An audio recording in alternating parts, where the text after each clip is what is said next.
Last class में question number 40 तक हो गया था। ठीक है, आज क्वेश्चन नंबर 41 से शुरू करेंगे। एक बार क्वेश्चन ध्यान से देखिए आप क्या लिखा हुआ है। If 60% of A is equal to 30% of B, B is equal to 40% of C and C is equal to x% of A, then value of x is, x की वैल्यू निकालना है। कुछ रिलेशंस दी हुई हैं, हमें x की वैल्यू निकालनी। ये सिंपल क्वेश्चन है, तो इसमें सॉल्व करना है बेसिकली आपको। देखिए, इन्होंने दे रखा है कि 60% of A is equal to 30% of B. एक रिलेशन ये, तो यहां से दिख रहा है ये 32 या 60 होता है, तो a अपॉन बी यहां से कितना आ जाएगा, 1/2। वैसे एक और रिलेशन दे रखी है इन्होंने कि b इज इक्वल टू कितना है, 40% of c।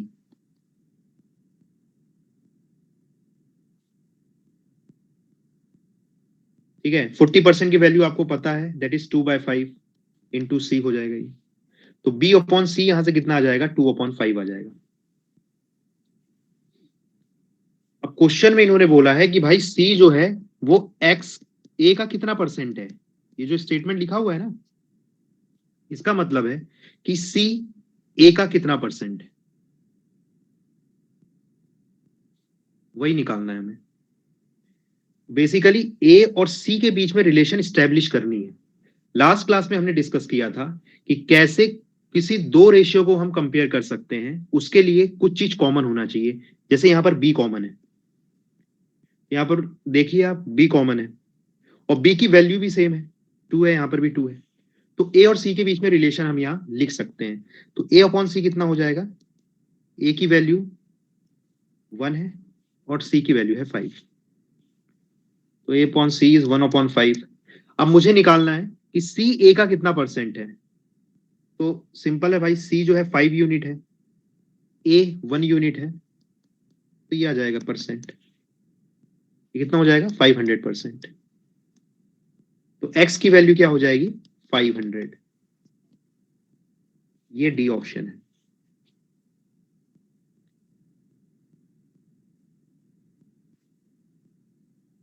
Any doubts in this question.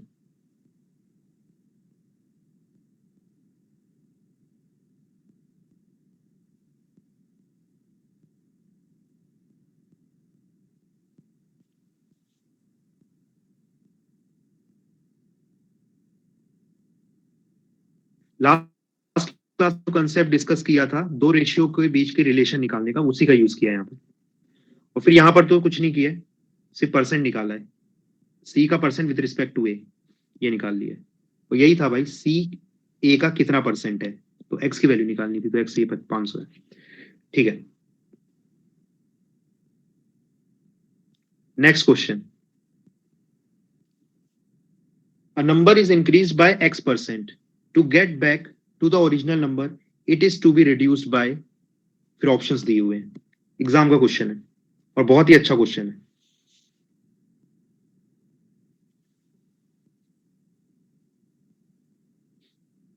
कोई नंबर है, उसको इंक्रीज कर रहे हैं x% से, तो अगर मुझे ओरिजिनल नंबर लाना है तो मुझे उस नंबर को कितने से रिड्यूस करना पड़ेगा।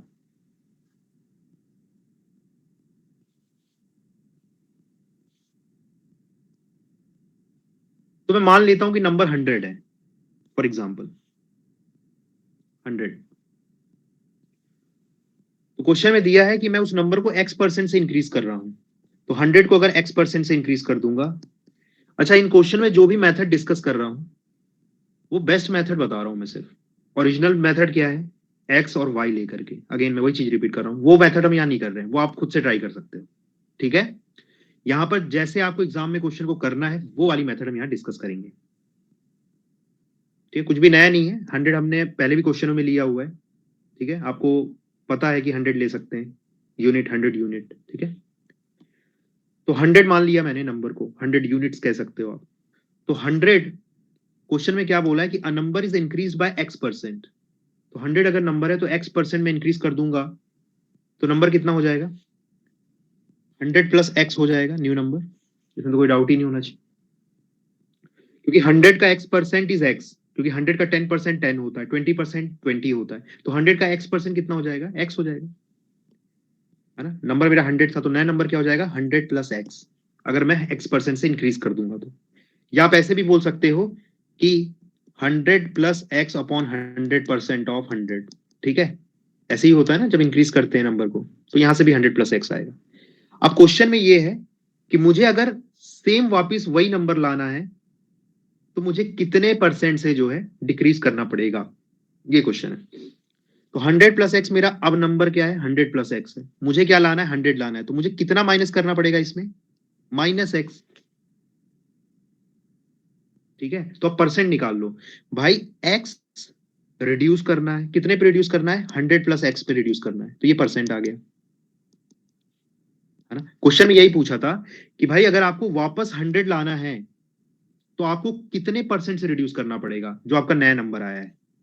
तो भाई एक्स से रिड्यूस करना है तो एक्स ऊपर आ जाएगा, कितने पे रिड्यूस करना है, 100 प्लस एक्स पे इंटू 100%, तो इतने परसेंट से आपको क्या करना पड़ेगा भाई, 100 प्लस एक्स को रिड्यूस करना पड़ेगा। ऑप्शन देख लो, ऑप्शन मिल रहा है क्या डायरेक्ट, तो बी ऑप्शन है, अगर आप ध्यान से देखोगे तो बी ऑप्शन ही है। कोई डाउट है इसमें, बोलिए।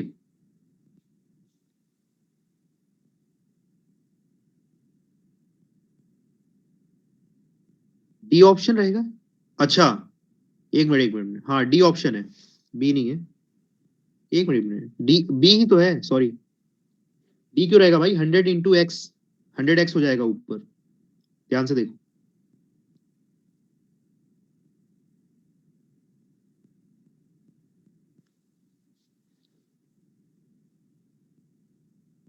भाई सोलंकी जी समझ में आया, बी ऑप्शन है आंसर, 100 इंटू एक्स है ऊपर।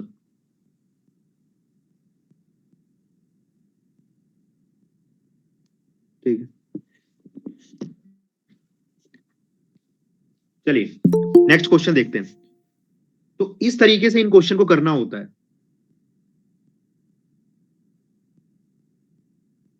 इस चीज का आप ध्यान रखें। एक्स और वाई लेकर के भी कर सकते हो कि नंबर को वाई मान लो, फिर x% इंक्रीज करो, फिर वो सब करो, वो सब भी कर सकते हो, पर बेस्ट मेथड यही है भाई कि 100 मान लो इसको, that will be easier for you, ठीक है। नेक्स्ट,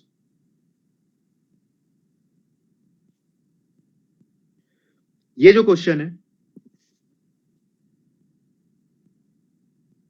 सेम जो अभी कंसेप्ट बताया ना इसी के ऊपर है सेम, और ये question as it is UPSC, RBI grade B and bank PO exam में आया हुआ है, ठीक है। क्वेश्चन आप देख ही पा रहे हो अपनी स्क्रीन पर, एक बार ध्यान से पढ़ो और मुझे बताओ कि क्या ये एग्जैक्टली सेम क्वेश्चन है जो हमने अभी डिस्कस किया है, ये बताइए।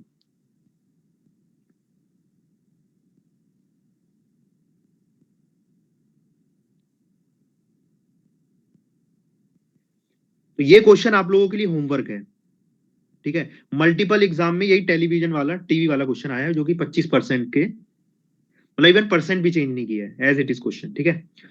चलिए इसको आप लोग ट्राई करेंगे, ठीक है, कुछ इसमें नया नहीं है, सेम टू सेम क्वेश्चन है। वहां पर एक्स लिया था, यहाँ 25x की जगह।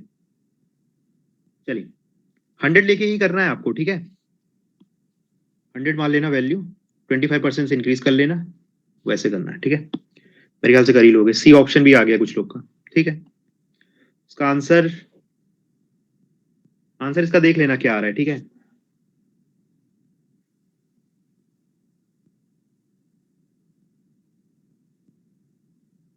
ओके, नेक्स्ट क्वेश्चन देखते हैं। ये सी ऑप्शन बता रहे हैं, सी आ रहा है तुम लोग का, ठीक है, तो सी है इसका आंसर, ठीक है। बाकी लोग भी सब ट्राई करेंगे इसको। Next question,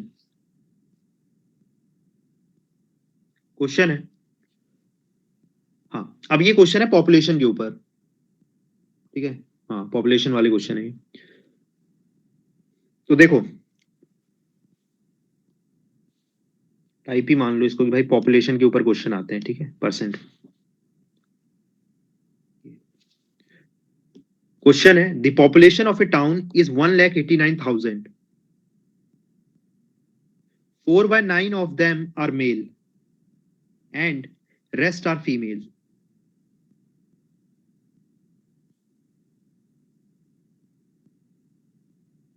%50 males are married.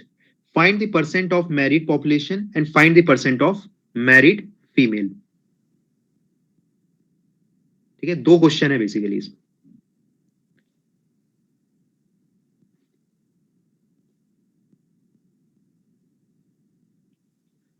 तो भाई ऐसे क्वेश्चन कुछ करवाए भी हैं आप लोगों को, है ना।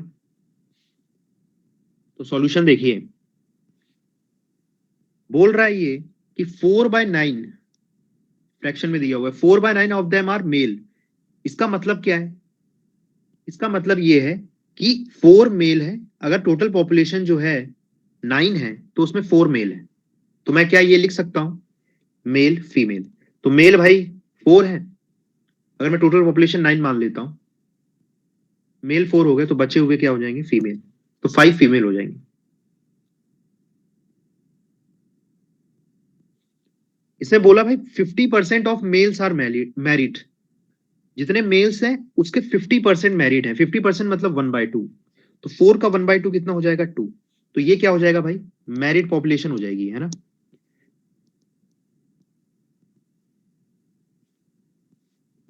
और यहां पर कोई भी रिलेशन नहीं दिया है। तो भाई जब भी कोई रिलेशन नहीं दिया है कि मैरिड कैसे हो रहा है, क्योंकि अगर तुम डीप में जाओगे तो अलग अलग सोसाइटी में अलग अलग टाइप की मैरिज होती है ना। तो आपको ऐसा ही मानना है कि एक मेल जो है सिर्फ एक फीमेल से मैरी करेगा, अगर कुछ नहीं दिया है क्वेश्चन में। तो अगर दो मेल मैरिड हैं तो उसके करस्पॉन्डिंग दो फीमेल भी मैरिड होगी। समझ में आ रहा है? कोई भी स्पेशल केस नहीं लेना है कि पत्नी मर गई होगी, ये सब कोई स्पेशल केस नहीं लेना है, क्योंकि ऐसा होता नहीं है, ठीक है। तो अगर दो मेल मैरिड हैं तो उसके करस्पॉन्डिंग जो है दो फीमेल भी मैरिड होंगी, ठीक है। मोनोगेमस मैरिड कहते हैं इसको, मैरिज मैरिज। यहां तक बात समझ में आ रही है? मैरिड पॉपुलेशन निकाल सकते हो आप। टोटल टोटल मैरिड पॉपुलेशन कितनी हो गई, 4। अगर टोटल 9 लोग हैं ना तो 4 मैरिड हैं, उसमें से 2 मेल है 2 फीमेल है। तो पहला क्वेश्चन ये है कि find the percent of married population. तो भाई मैरिड कितने हैं, 4, टोटल पॉपुलेशन है 9 इंटू 100%। ये पहले का आंसर है। और ये तो तुम लोग को मैंने ऑलरेडी टेबल में बता रखा है, 44 4/9% होता है ये। सेकंड सेकंड क्वेश्चन क्या था, find the percent of married female. तो भाई फीमेल कितनी मैरिड है, 2। टोटल पॉपुलेशन कितनी है, 9, सॉरी।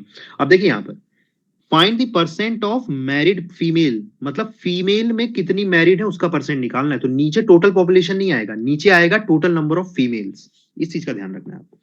टोटल फीमेल्स कितनी है, 5। तो इंटू 100%, 2/5 का भी आपको पता ही है 40% होता है, ठीक है। तो ये फर्स्ट क्वेश्चन का आंसर हो गया, सेकंड क्वेश्चन का आंसर हो गया। दूसरा तरीका है कि देखिए, इस पूरे क्वेश्चन में अगर आप ध्यान से देखो तो क्या मैंने टोटल पॉपुलेशन का यूज किया है, 1,89,000 जो वैल्यू दी थी, क्या मैंने यूज किया है यहां पर सॉल्यूशन में? हाँ, मैंने उसका उस वैल्यू का यूज ही नहीं किया है, इस वैल्यू का यूज ही नहीं किया है। इसका कारण यह है कि जो परसेंटेज है that is a comparative method, comparison के बेसिस में होता है। मैंने पिछली क्लास में भी एक्सप्लेन किया था। परसेंटेज, फ्रैक्शन, रेशियो, इनमें एक्चुअल वैल्यू की जरूरत नहीं है कंपेयर करने के लिए, क्योंकि कंपैरिजन ही तो है। Percentage is nothing but a fraction, fraction into 100%, into 100। तो यहां कंपैरिजन होता है, कंपैरिजन में एग्जैक्ट वैल्यू की जरूरत नहीं पड़ती है। ये है इसमें कंसेप्ट। दूसरी मेथड क्या है, यही कारण है कि हम 1,89,000 का यूज ही नहीं किया हमने क्वेश्चन में, और ये सॉल्व कर लिया पूरा क्वेश्चन। दूसरी मेथड ये है, ये तो हो गई इसकी बेस्ट मेथड। दूसरी मेथड आप लोग को पता है जैसे आप करते हो कि टोटल पॉपुलेशन दे रखा है इन्होंने, इसका आप 4/9 निकाल लो, ठीक है, फिर 50% निकाल लो, तो ऐसा भी कर सकते हो आप। तो that is a homework for all of you. तो आप लोग के लिए वो होमवर्क है, अगर आप लोग को ओरिजिनल मेथड से करना है तो आप वैसे भी कर सकते हो। तो आप लोग को समझ में आया कि इस वैल्यू का यूज यहां पर क्यों नहीं हो रहा है, क्योंकि हमें परसेंटेज निकालना, और परसेंटेज में एक्चुअल वैल्यू का कोई मतलब ही नहीं होता है। आप यूनिट लेकर के भी सॉल्व कर सकते हो उसको, ठीक है। चलिए नेक्स्ट क्वेश्चन।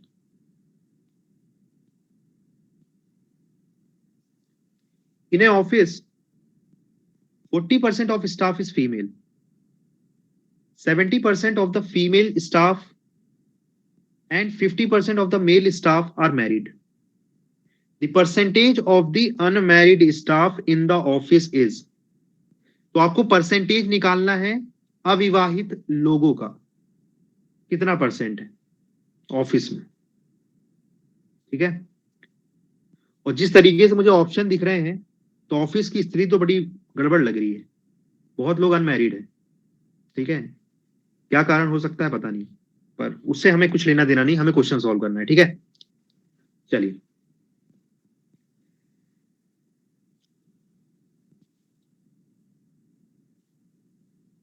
तो भाई बोल रहा है क्वेश्चन में कि 40% जो है स्टाफ, 40% का फ्रैक्शन क्या होता है, that is 2/5। 2/5 of the staff is female, तो मतलब 2 फीमेल है और टोटल 5 है, मतलब यही है। तो फीमेल और मेल के बारे में कुछ कह सकता हूं मैं, फीमेल 2 है, टोटल 5 है, तो बचे हुए क्या होंगे, मेल होंगे 3। अब क्वेश्चन में ये बोला है कि 70% of the female staff are married. तो भाई अगर फीमेल 2 हैं तो इसका 70% क्या है, मैरिड है। इसका 70% मैरिड है, इसका मतलब क्या है, 30% अनमैरिड होगा। भाई 70% अगर शादीशुदा है तो बाकी बचे हुए कौन है, अनमैरिड है, तो हमें तो अनमैरिड निकालना है, तो मैं 30% निकाल लेता हूं भाई फीमेल का। फीमेल का 30% कितना हो जाएगा, 0.6। वैसे इन्होंने बताया था कि मेल में 50% पॉपुलेशन जो है मैरिड है, तो 50% मैरिड है तो 50% बची हुई अनमैरिड भी होगी। तो अनमैरिड कितना हो जाएगा, 3 का 50% निकाल लीजिए, ये हो जाएगा 1.5। तो ये क्या रिप्रेजेंट कर रहा है, ये दोनों वैल्यूज रिप्रेजेंट कर रही है अनमैरिड मेल एंड फीमेल को, ठीक है, अनमैरिड मेल एंड फीमेल को। तो टोटल अनमैरिड पॉपुलेशन अगर मुझे निकालना है तो इन दोनों को ऐड कर देता हूं, तो ये हो जाएगा 0.6 प्लस 1.5, 2.1। और टोटल पॉपुलेशन कितनी है, 2 + 3, 5 इंटू 100%। तो ये क्या आया, ये आया अनमैरिड पॉपुलेशन का रेशियो या अनमैरिड स्टाफ का रेशियो। तो 2.1 डिवाइड बाय 5 इंटू 100%। तो इसको सॉल्व कर लो थोड़ा, 21 0 इधर हो जाएगा 20, तो ये हो जाएगा 42, दैट इज बी। तो लगभग 42% पॉपुलेशन जो है वो है अनमैरिड ऑफिस में, ठीक है। तो अच्छी बात है भाई, अनमैरिड पॉपुलेशन है मतलब यंग पॉपुलेशन है ऑफिस की, ठीक है। नेक्स्ट, अब भाई नेक्स्ट जो स्क्रीन में आपको दिख रहा है यूपीएससी 2011 और यूपीएससी 2020, और एक और साल आया है जो लगभग सेम ही क्वेश्चन है, तो मैंने यहाँ लिखा नहीं है। तो कहने का मतलब ये है कि सेम कंसेप्ट के ऊपर ये मैरिज और मेल फीमेल वाला जो कंसेप्ट है, पॉपुलेशन वाला जो कंसेप्ट है, इसके ऊपर अक्सर ही क्वेश्चन आ रहे हैं सीसेट एग्जाम में स्पेशली। तो इसका कारण क्या हो सकता है ये तो मुझे पता नहीं कि यूपीएससी इतना इंटरेस्टेड क्यों है इस मैरिज टॉपिक के ऊपर, ठीक है, पर क्वेश्चन आ रहे हैं भाई बहुत ज्यादा। कारण ये हो सकता है कि आप लोगों के दुख दर्द को यूपीएससी जानता है, ठीक है। वो ठुकरा के मेरा प्यार वाला कंसेप्ट है, तो बहुत लोग ऐसे भी रहते हैं यहाँ पर, सोशल इशू भी है। सोशल इशू तो ठीक ही है, मेन यही है ना कि बहुत सारे लोग तैयारी कर रहे हैं ना इसकी, कि ठुकरा के मेरा प्यार मेरा इंतकाम देखेगी, तो यूपीएससी भी जानता है इस चीज को, तो इसलिए थोड़ा बहुत जीएस में नहीं डाल पाएगा मैरिज के ऊपर, तो यहाँ डाल देता है, ठीक है। चलिए, तो एक बार क्वेश्चन को आप ध्यान से पढ़िए। तो 2011 एंड 2022। और बताओ कोई सॉल्व करवाना है कि कर लोगे? जल्दी बताइए। पास तरीके से कर भी सकते हैं वैसे तो। चलो इसको नीचे शिफ्ट करते हैं, ध्यान से सुनते जाना। वैसे ही तो ये तुम लोग को मैं होमवर्क देने वाला था, पर फिर भी एक दो चीजें बतानी है इसमें। ओके, क्या हो रही है? पूरा ही आएगा।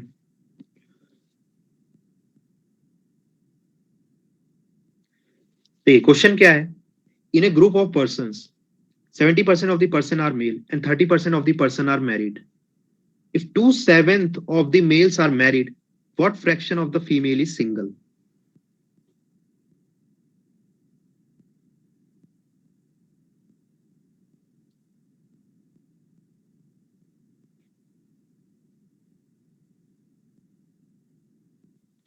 सेवेंटी परसेंट मेल है, 30% मैरिड है। सिंपल है क्वेश्चन तो बहुत ज्यादा। देखो 70% जो है, 70% का फ्रैक्शन मतलब 7/10 मेल है। तो भाई मेल और फीमेल आप बता सकते हो कितने हैं? मेल हो गए 7 और फीमेल हो गए 3, टोटल हो गया 10। और ये बोल रखा था कि 30% of the person are married, 30% जो है वो विवाहित जोड़े हैं। ठीक है, ऑफ मतलब यहां पर अब देखो 30% है भाई, शादियां नहीं हो रही हैं। दिक्कत की बात ये भी है। चलो कोई नहीं। 30% क्या बोल रहा है कि मैरिड है। 30% का फ्रैक्शन होता है 3/10। तो मैरिड, मैं अगर बोलूं मैरिड और अनमैरिड बोलूं तो कितने हो जाएंगे भाई? मैरिड हो जाएंगे 3 और अनमैरिड हो जाएंगे 7, टोटल पॉपुलेशन का। ठीक है, अब मुझे निकालना है व्हाट फ्रैक्शन। अच्छा और भी कुछ दिया था, एक minute. 30% of the persons are married. Okay. If 2/7 of the males are married, 2/7 of the males are married, तो ये टोटल मैरिड में कितने हैं भाई? टोटल मैरिड 3 लोग टोटल मैरिड है। इसके 2/7 जो है वो मेल है, तो इसका 2/7 निकाल लीजिए।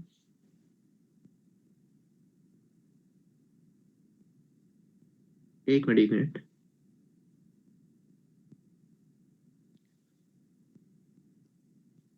Seventy percent of the person are male, ठीक है। 30% of the person are married, तो 3 और 7 हो गया। If 2/7 of the males are married,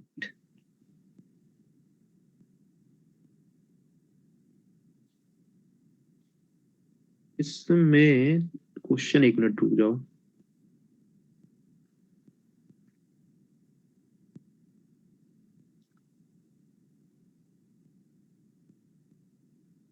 okay ठीक है ठीक है।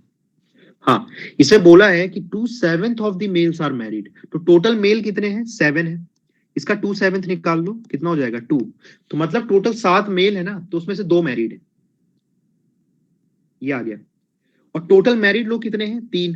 तो बचे हुए लोग कौन है भाई? वो फीमेल है, मतलब एक फीमेल मैरिड है। बात समझ में आ रही है?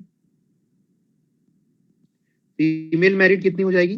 टोटल 3 लोग मैरिड है भाई, उसमें 2 तो मेल मैरिड है, क्वेश्चन में दिया हुआ था, तो एक फीमेल मैरिड होगी। ठीक है, और एक फीमेल मैरिड हो गया। और टोटल फीमेल कितनी है? टोटल फीमेल है 3, तो बची हुई 2 फीमेल क्या है? अनमैरिड है। तो अगर मैं बोलूं कि अनमैरिड फीमेल कितनी हो जाएंगी? 2 हो जाएंगी। तो मुझे निकालना है what fraction of the female is single, तो कितने फ्रैक्शन फीमेल जो है सिंगल है? तो भाई अनमैरिड कितनी है? 2, और टोटल फीमेल कितनी है? 3, तो 2/3 जो है वो आपकी अनमैरिड होंगी फ्रैक्शन। नहीं आ रहा है समझ में? अबे समझ में नहीं आ रहा, तुम लोग को सॉल्व करने के लिए है क्वेश्चन ये। एक तो मैं सॉल्व करवा रहा हूँ, ऊपर से बोलो समझ में नहीं आ रहा। सब चीज समझ लोगे यहीं पे, खुद कुछ नहीं करना है। अरे तुम लोग के लिए है, प्रैक्टिस के लिए। जो कंसेप्ट है वो ऑलरेडी बता चुका हूं इसका।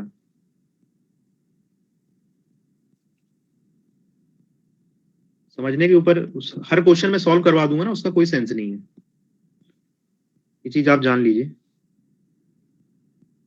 थोड़ा हाथ पैर मारो, एक तो ये मूव भी नहीं हो रहा है। अरे इसमें समझने का क्या है, देखो 70%, ध्यान से सुनना जिसको नहीं समझ में आया, 70% of the person are male. 70% का क्या होता है फ्रैक्शन, 7/10, मतलब मेल कितने हैं 7, फीमेल कितने हैं 10। क्वेश्चन में दिया हुआ है 2/7 of the males are married, तो टोटल मेल कितने हैं 7, इसका 2/7 कितना हो जाएगा, 2/7 इंटू 7, तो 2।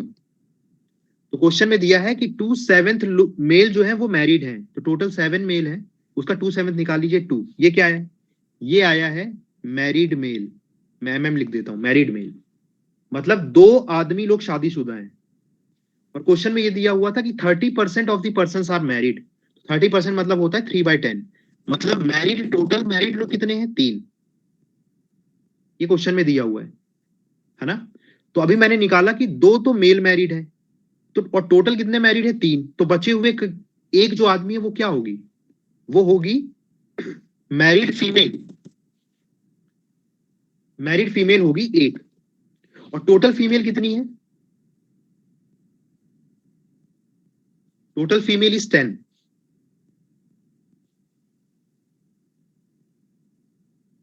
एक मिनट कुछ गड़बड़ किया है। 2/7 मेल मतलब 2 मेल मैरिड हैं, तो 1 फीमेल मैरिड है,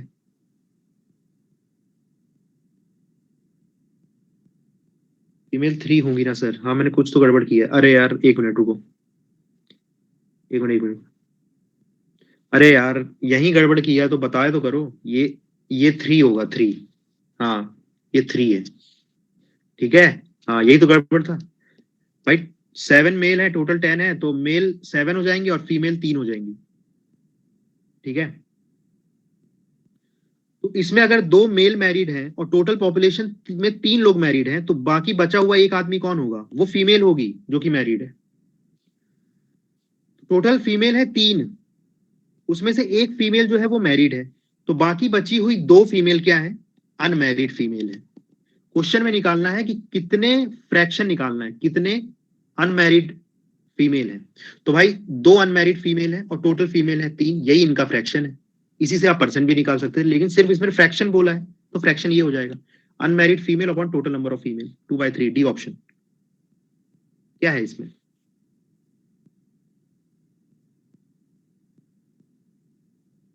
या तो मेल को एक्स लेकर के फीमेल को वाई लेकर के भी कर सकते हो इसको। अरे अभी समझ में आया क्या, जल्दी बताओ,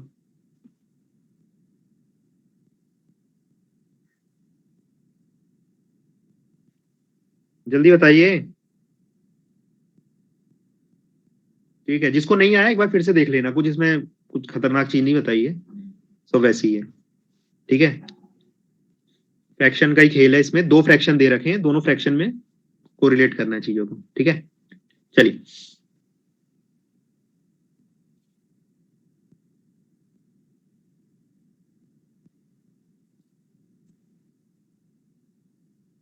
ओके,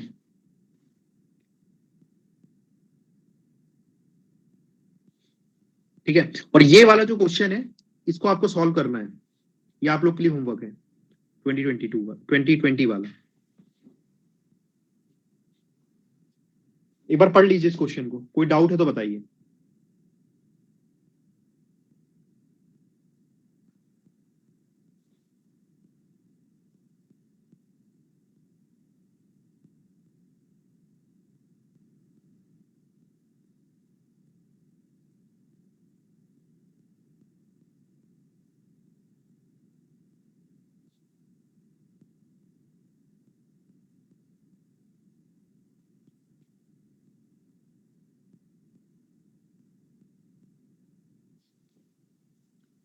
देखो इसमें ध्यान से, in adult population of a city 40% are male man and 30% women are married, 40% man और 30% वुमेन जो है वो मैरिड है।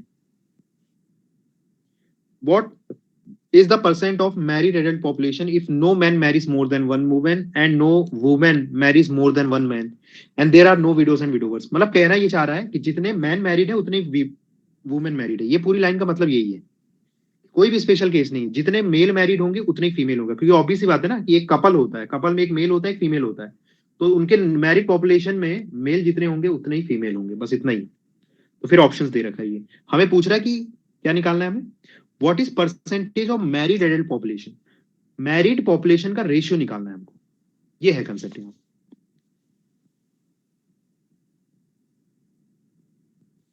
तो इन्होंने दे रखा है कि 40% जो है वो मैन है, ठीक है। 40% का रेशियो होता है इस 2/5, और यहां पर बोल रहे हैं 30% वुमेन आर मैरिड, 30% का रेशियो होता है 3/10। तो ये 2 क्या रिप्रेजेंट कर रहा है, ये रिप्रेजेंट कर रहा है कि मैन है इतने, 40% मैन आर मैरिड, मतलब ये रिप्रेजेंट कर रहा है 2 मैरिड मैन को, ठीक है। और 5 किसको रिप्रेजेंट कर रहा है, मैन की पॉपुलेशन को। ये समझ में आ रहा है।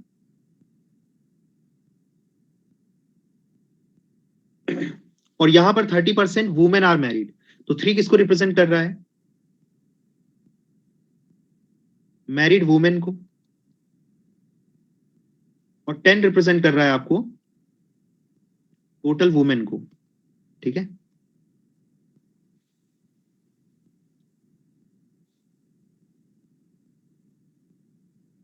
यहां तक क्लियर है, जल्दी बताइए, जल्दी बताओ, ये क्लियर है, रेशियो किसको रिप्रेजेंट कर रहा है।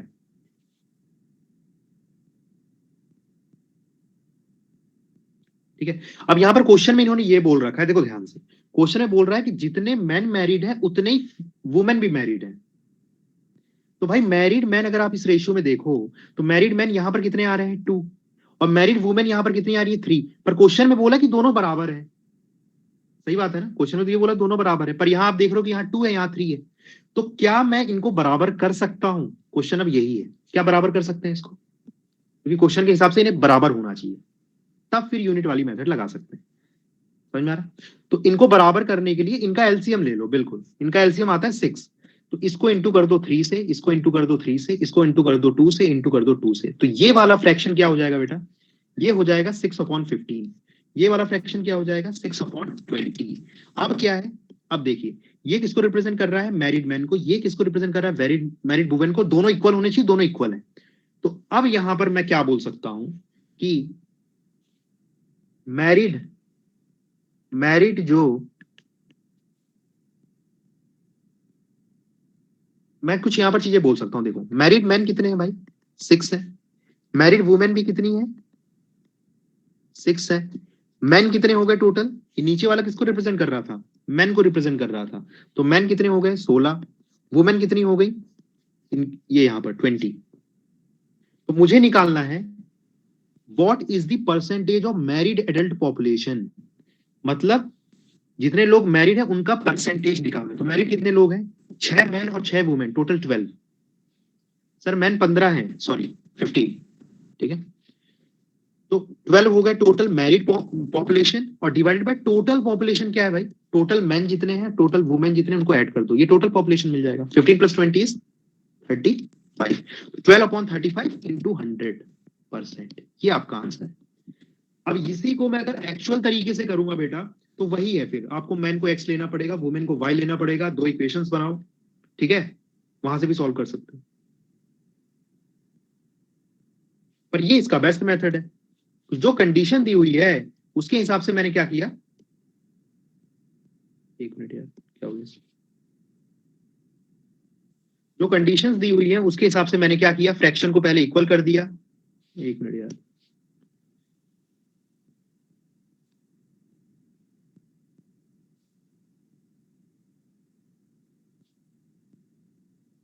क्या हुआ,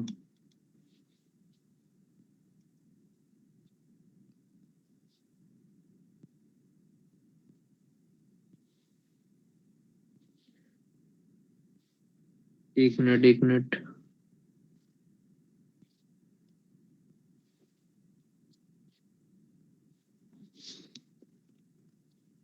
पेंसिल काम नहीं कर रही, एक मिनट देख रहा हूँ, रुको।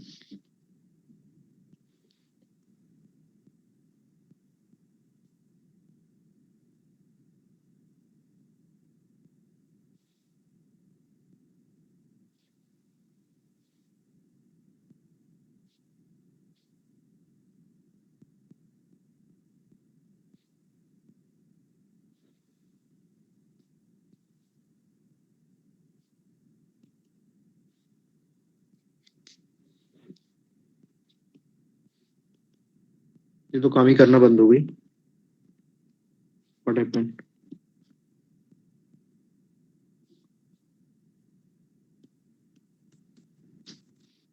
आई थिंक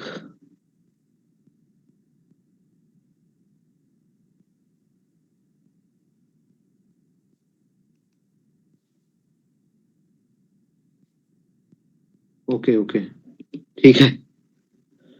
हम्म, तो देखिए, बात समझ में आई, क्वेश्चन समझ में आया क्या? कोई डाउट है तो बताओ। ठीक है, जो कंडीशन दी हुई थी उसके हिसाब से मैंने मैरिड पॉपुलेशन को सेम कर दिया दोनों जगह, और फिर मैंने वही रेशियो के साथ वैल्यूज निकाल दी, सिंपल है। ठीक है, तो कहने का मतलब ये है कि इन क्वेश्चंस को आप आपकी एक्चुअल मेथड से भी सॉल्व कर सकते हो, कोई इसमें डाउट नहीं है। ठीक है, मैन वुमेन को एक्स और वाई लेकर के भी आप इक्वेट करोगे, है ना, क्योंकि मैरिड मैन इक्वल होना चाहिए मैरिड वुमेन के, दोनों इक्वल करोगे तो एक्स और वाई के बीच में रिलेशन आ जाएगी, उसका भी यूज कर सकते हो। पर ये इसकी बेस्ट मेथड है कि आप डायरेक्टली ना परसेंटेज की जो वैल्यू है एग्जैक्ट उसको समझ लो और वहां से चीजें निकालो। ठीक है, अब क्वेश्चन ये है कि देखिए एक चीज और है, यहां पर आपको ये चीज ध्यान देना है बेटा कि जो भी अगर दो रेशियो को कंपेयर कर रहे हो ना, दो रेशियो के कंपेयर कर रहे हो अगर आप, ठीक है, आपस में, तो उनमें जो चीज कॉमन है ना उस पर आपको जरूर ध्यान देना। जैसे यहां पर देखिए मैरिड वुमेन की नंबर 2 था और मैरिड वुमेन का नंबर 3 था, लेकिन मुझे पता है कि दोनों सेम होने चाहिए, तो पहले आपको उसको सेम करना है ना, ये चीज का आपको ध्यान रखना पड़ेगा। समझ में आ रही बात? तभी आप इन दोनों को यूज कर पाओगे, कंबाइन कर पाओगे, अदरवाइज कंबाइन नहीं कर पाओगे। कोई रिलेशन होनी चाहिए उनके बीच में और एक वैल्यू कॉमन होना चाहिए, ये तो मैंने ऑलरेडी बता रखा है, तभी आप उन दोनों को कंबाइन कर सकते हो, दो डिफरेंट रेशियोज को। इस चीज का आप लोग को ध्यान रखना। तो इसका जो आंसर आता है यहां से सॉल्व करने पे 35, 1200 डिवाइड बाय 35, क्या आ रहा है आंसर?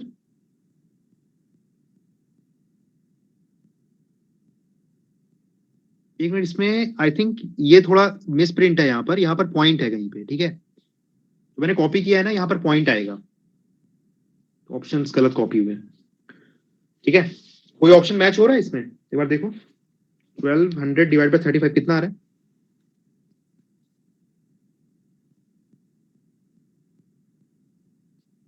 34.28, 34। अब देखिए इसका जो आंसर आ रहा है वो आ रहा है 34.28%, और तुम्हें दिख रहा है कि ऑप्शन में ऐसा कोई ऑप्शन है नहीं, क्वेश्चन में ऐसा कोई ऑप्शन इन्होंने दिया नहीं है। तो जब भी ऐसे केसेस आते हैं बेटा कि ऑप्शन एग्जैक्टली मैच नहीं कर रहा है, तो क्वेश्चन छोड़ के नहीं आना है। ठीक है, ऐसा नहीं कि ये मैच नहीं कर रहा है तो लगाएंगे नहीं, क्लोजेस्ट ऑप्शन जो है उस पर आप जा सकते हो। ठीक है, यहाँ पर बी है क्लोजेस्ट ऑप्शन, तो मे भी एग्जामिनर ने जो है वो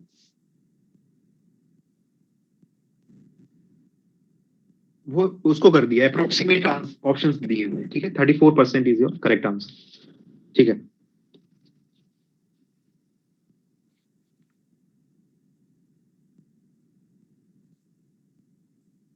चलिए नेक्स्ट क्वेश्चन देखते हैं। इस क्वेश्चन को पढ़िए। A man spends 60% of his income. If his income is increased by 15% and expenditure increased by 15%, then find percentage change in savings. Savings में कितना परसेंटेज चेंज होगा, एक बार ट्राई करिए, क्योंकि आपको इनकम और एक्सपेंडिचर का कंसेप्ट मैंने ऑलरेडी बता रखा है, तो उसका यूज करके आप ट्राई कर सकते हो इस क्वेश्चन को।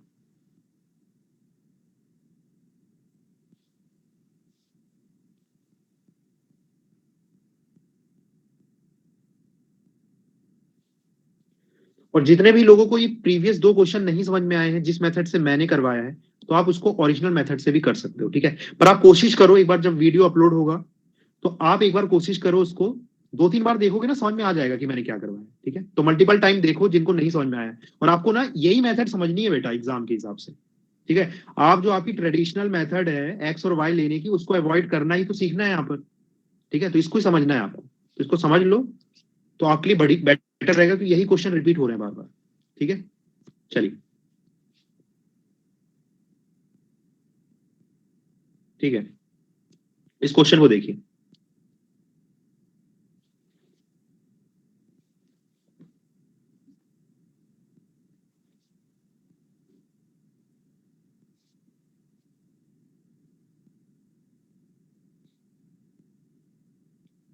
A man spends 60% of his income. If his income is increased by 15% and expenditure increased by 15%, then find percentage change in saving. 12 and 5, ये क्या है? 15%, 15% है इसका आंसर वैसे, ठीक है। चलो देखो ध्यान से,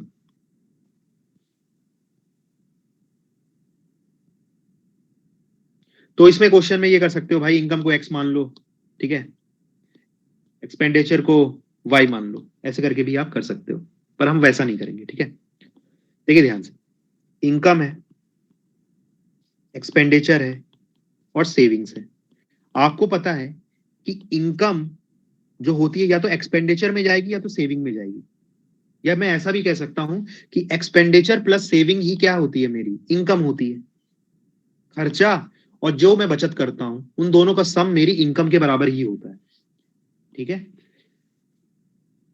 अब यहां पर इनकम और एक्सपेंडिचर, क्वेश्चन में क्या दिया हुआ है, a man spends 60% of his income.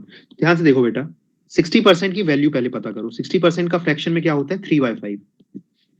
मतलब 60% एक्सपेंडिचर है, इसका मतलब क्या है कि 3 जो है वो आपका एक्सपेंडिचर है और 5 क्या है, आपकी इनकम है, ठीक है। इसमें तो कोई डाउट ही नहीं है ना। तो इनकम हो गई मेरी 3 और एक्सपेंडिचर हो गया मेरा 5, सॉरी रिवर्स है, एक्सपेंडिचर ज्यादा नहीं हो सकता ना। 5 है इनकम और एक्सपेंडिचर है 3, तो सेविंग्स कितनी हो गई, 2। यहां तक क्लियर है। हमेशा आप जो परसेंटेज दिया है उसकी मीनिंग पे जाओ, क्वेश्चन को जल्दी सॉल्व कर पाओगे, ठीक है। अब ये 532 निकाल दिया है ना, तो अब मेरे लिए जो है चीजें आसान है करना, ठीक है। अब देखिए,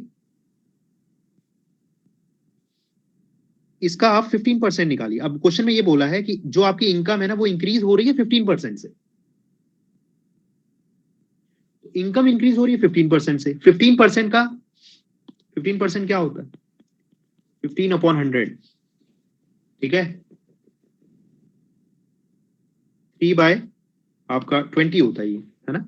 वैसे आपको टेबल से ही पता है, 3/20। अब देखिए दिक्कत क्या है यहाँ पर, एक चीज देखो यहाँ पर, अगर मैं इनकम का 3/20 निकाल सकते हो ऐसे भी, इनकम का 3/20 ले लो, है ना, इसको सॉल्व कर लो तो 3/4 आ जाता है इनकम, 3/4 इंक्रीज होता है ना। तो परसेंट इंक्रीज निकालना है तो क्या करूंगा, 5+3, सॉरी 1 मिनट, क्वेश्चन में ये बोला हुआ है कि इनकम जो है इंक्रीज हो रही है 50% से, तो न्यू इनकम क्या होगी, न्यू इनकम अगर आपको निकालना है तो मैं ऑलरेडी बता रखा हूं कि ऐसे नहीं निकालना होगा, सॉरी ऐसे नहीं निकालना होगा, इसे इसे निकालना होगा भाई, 15% से इनकम इंक्रीज हो रही है तो नई इनकम क्या होगी, 115% ऑफ योर ओरिजिनल इनकम, है ना। ये मेरी न्यू इनकम होगी। तो 115 इंटू 5/100 निकालना है बेसिकली मुझे, अगर आप लोग देख पा रहे हो तो इसको सॉल्व करो, कितना आ रहा है ये, फ्रैक्शन में आएगा, ठीक है। इसको ये 5 से जाएगा तो 5×2 = 10 एंड 5×3 = 15, ठीक है। ये हो जाएगा 4×5 = 20, 23/4 आ रहा है। मैं वही चीज बोल रहा हूँ, यहाँ पर फ्रैक्शन आएगा, राइट। और यहाँ पर भी करोगे तो फ्रैक्शन में आएगी वैल्यू। तो फ्रैक्शन को अगर अवॉइड करना है, अगर आप चाहते हो कि मैं फ्रैक्शन को अवॉइड करूं, ऐसे भी सॉल्व कर सकते हो, ये भी फ्रैक्शन आएगा, ठीक है, ऐसे भी कर सकते हो, पर अगर आपको फ्रैक्शन को अवॉइड करना है तो तुम्हें पता है बेटा कि ये क्या है, ये रेशियो है ना, 5 यूनिट्स 3 यूनिट्स, इनका डिफरेंस है 2 यूनिट जो कि सेविंग है। इसको आप ऐसे भी ले सकते हो, 5 यूनिट और 3 यूनिट की जगह 5 का कोई भी मल्टीपल चलेगा, तो मैं इसको 500 भी ले सकता हूँ। ये चीजें समझना बहुत इंपॉर्टेंट है कि मैं इसको सिर्फ इसीलिए ले रहा हूँ कि मेरी कैलकुलेशन इजी हो जाए। इसको मैं 500 300 और 200 भी ले सकता हूँ। अगेन रेशियो तो सेम ही रहेगा ना, रेशियो क्या हो जाएगा, 0 से 0 कट जाएगा सबके, 5:3:2, यानी 5 यूनिट 3 यूनिट 2 यूनिट, यही तो रेशियो रहेगा। या मैं इसको 5 का कोई भी मल्टीपल ले सकता हूँ, 3 का भी कोई भी मल्टीपल ले सकता हूँ, 2 का कोई भी मल्टीपल ले, अल्टीमेटली जो है इनके बीच का जो रेशियो होना चाहिए वो सेम होना चाहिए। समझ में आ रही बात? और इसका लेने का मतलब एक ही है भाई कि यहां पर देखिए, अब मुझे 500 का 15% इंक्रीज निकालना है, तो that will be easier to calculate, ठीक है ना। देखिए ध्यान से, 500 का 15% इंक्रीज हो जाएगा कितना, 115% ऑफ 500, जो कि हो जाएगा आपका 150 इंटू 5, ठीक है, तो ये हो जाएगा 575। बात समझ में आ रही है? ये कंसेप्ट बताने के लिए ही क्वेश्चन मैंने यहाँ पर रखा हुआ कि जरूरी नहीं है कि हर बार मैं बोलता हूँ कि 3 यूनिट एक्सपेंडिचर है, 5 यूनिट जो है आपकी टोटल इनकम है। मैं ऐसा भी बोल सकता हूँ बेटा 300 एक्सपेंडिचर है, 500 मेरी टोटल इनकम। अगेन रेशियो क्या आएगा, 3/5 ही आएगा। ये चीज समझ में आ रही है आप लोग को? बताइए जल्दी, ये समझ में आ रही कि नहीं, कि आप 5 3 और 2 की जगह 500 300 200 भी ले सकते हो। इवन 5x2 3x2 और 2x2 भी ले सकते हो। अगेन रेशियो 5:3:2 ही आएगा, ठीक है। ये चीज समझना इंपॉर्टेंट है आप लोग के लिए। अब इसमें कुछ बहुत बड़ा 5:3:2 लेकर के भी सॉल्व कर सकते हो आप, पर फ्रैक्शन आ जाएंगे, फिर फ्रैक्शन में एलसीएम वगैरह लेना पड़ेगा, वो चीजों को अवॉइड कर सकते हो यहाँ पर। वही चीज मैं बताना चाह रहा हूँ, ठीक है। तो 500 का 15% इंक्रीज है करना है, तो भाई 500 का 15% होता है, आई थिंक 75 होता है, ठीक है। तो 500 में 75 ऐड किया तो 575 आया। या आप ऐसे भी कर सकते हो, 115% निकाल लो 500 का, दोनों का आंसर सेम। और 300 आपकी जो, ये तो इनकम इंक्रीज हुई है, और ये बोल रहा है एक्सपेंडिचर भी 15% से इंक्रीज हुआ है, तो 300 का 15% कितना होता है, 45 होता है। तो मेरी न्यू एक्सपेंडिचर कितना हो जाएगा, 345। या आप ऐसे भी बोल सकते हो कि 115% ऑफ 300 भी अगेन 345 आएगा, ठीक है। तो जैसा करना चाहो वैसा कर लो। तो अब मेरी नई सेविंग क्या आई है, अब मेरी नई सेविंग क्या आई हुई है, तो ये मेरी न्यू इनकम है, ये मेरा नया एक्सपेंडिचर है, तो मेरी नई सेविंग हो जाएगी इन दोनों का डिफरेंस। तो डिफरेंस कितना आ रहा है इन लोग का, 230 आ रहा है, तो मेरी नई सेविंग आई।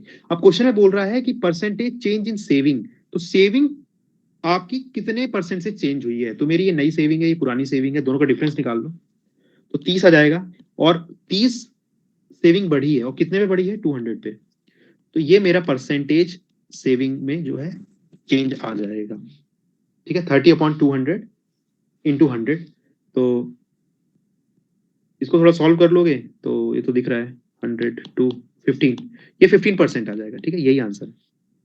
यहां तक बात समझ में आ रही है? जल्दी बताइए।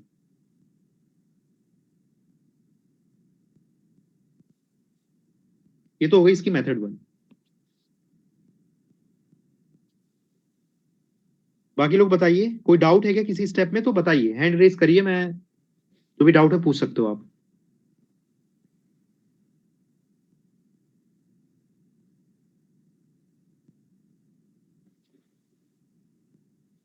ओके, ठीक है। अब देखो मेथड 2 है, एक इसकी मेथड और है, वो आप ध्यान से देखिए। क्या है वो मेथड, कि भाई मेरी इनकम जो है वो 75 से इंक्रीज हो रही है, मेरा एक्सपेंडिचर कितने से इंक्रीज हो रहा है, 45 से इंक्रीज हो रहा है ना। इनकम 75 से इंक्रीज हो रही है, एक्सपेंडिचर 45 से इंक्रीज हो रही है। तो अगर आप ध्यान से देखो तो ज्यादा इंक्रीज कौन हो रहा है, सर ज्यादा इंक्रीज हो रहा है इनकम। ज्यादा इंक्रीज कौन हो रहा है, इनकम हो रहा है ज्यादा इंक्रीज। कितने से ज्यादा इंक्रीज हो रहा है भाई, इनकम 75 से इंक्रीज हो रहा है, एक्सपेंडिचर 45 से इंक्रीज हो रहा है, तो इनकम जो है 30 ज्यादा इंक्रीज हो रहा है, ठीक है। Income as compare to expenditure 30 ज्यादा इंक्रीज हो रहा है। और जो ये 30 ज्यादा इंक्रीज है वो कहाँ जाएगा, क्योंकि वो एक्सपेंडिचर से ज्यादा हो रहा है। मेरी जो इनकम है वो एक्सपेंडिचर से ज्यादा बढ़ रही है, तो जितना भी ज्यादा बढ़ रही तो मेरी सेविंग्स में जाएगा। ये चीज समझ में आ रही है? तो क्या मैं ये कह सकता हूं कि सेविंग जो होगी ना, बिना कुछ कैलकुलेट किए, सेविंग जो होगी ना वो 30 से इंक्रीज हो जाएगी, क्योंकि एक्सपेंडिचर सॉरी इनकम जो है एक्सपेंडिचर से 30 ज्यादा बढ़ रही है। तो जो भी ज्यादा जा रहा है वो कहां जा रहा है? सेविंग्स में जा रहा है। क्योंकि आपको पता है ना कि इनकम या तो एक्सपेंडिचर में जाएगी तो सेविंग्स में जाएगी, तो जो भी एक्स्ट्रा है वो कहां चला जाएगा? एक्सपेंडिचर से जो भी एक्स्ट्रा है that will go to savings. तो सेविंग्स में जो इंक्रीज हो रहा है ना, आप डायरेक्ट बोल सकते हो कि दैट इज 30।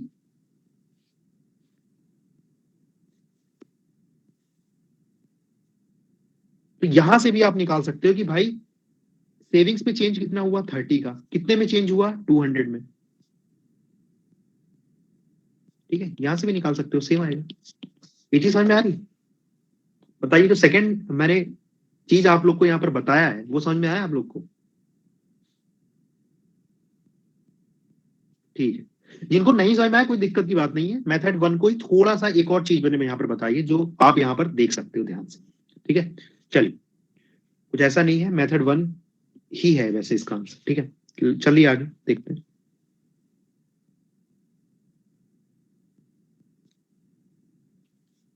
ये क्वेश्चन है, एसएससी में आया हुआ क्वेश्चन है। एक बार ध्यान से पढ़िए, क्या ये सेम टू सेम इसी कंसेप्ट के ऊपर है? इसको आप लोग के लिए होमवर्क है ये, एक बार ध्यान से देख लो इसको, कुछ डाउट है तो बताओ।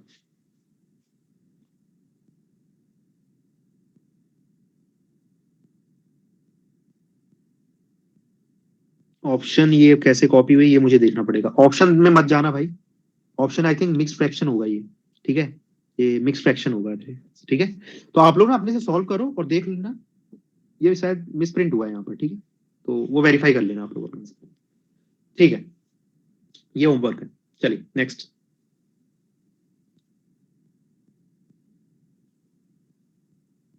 नेक्स्ट क्वेश्चन है ये। A family consumes 25 kg rice and 9 kg wheat per month. Spends rupees 350. The price of rice is 20% of the price of wheat. If the price of wheat is increased by 20%, then find the percent reduction in consumption of rice if it has the same amount to spend and the price of the rice is constant.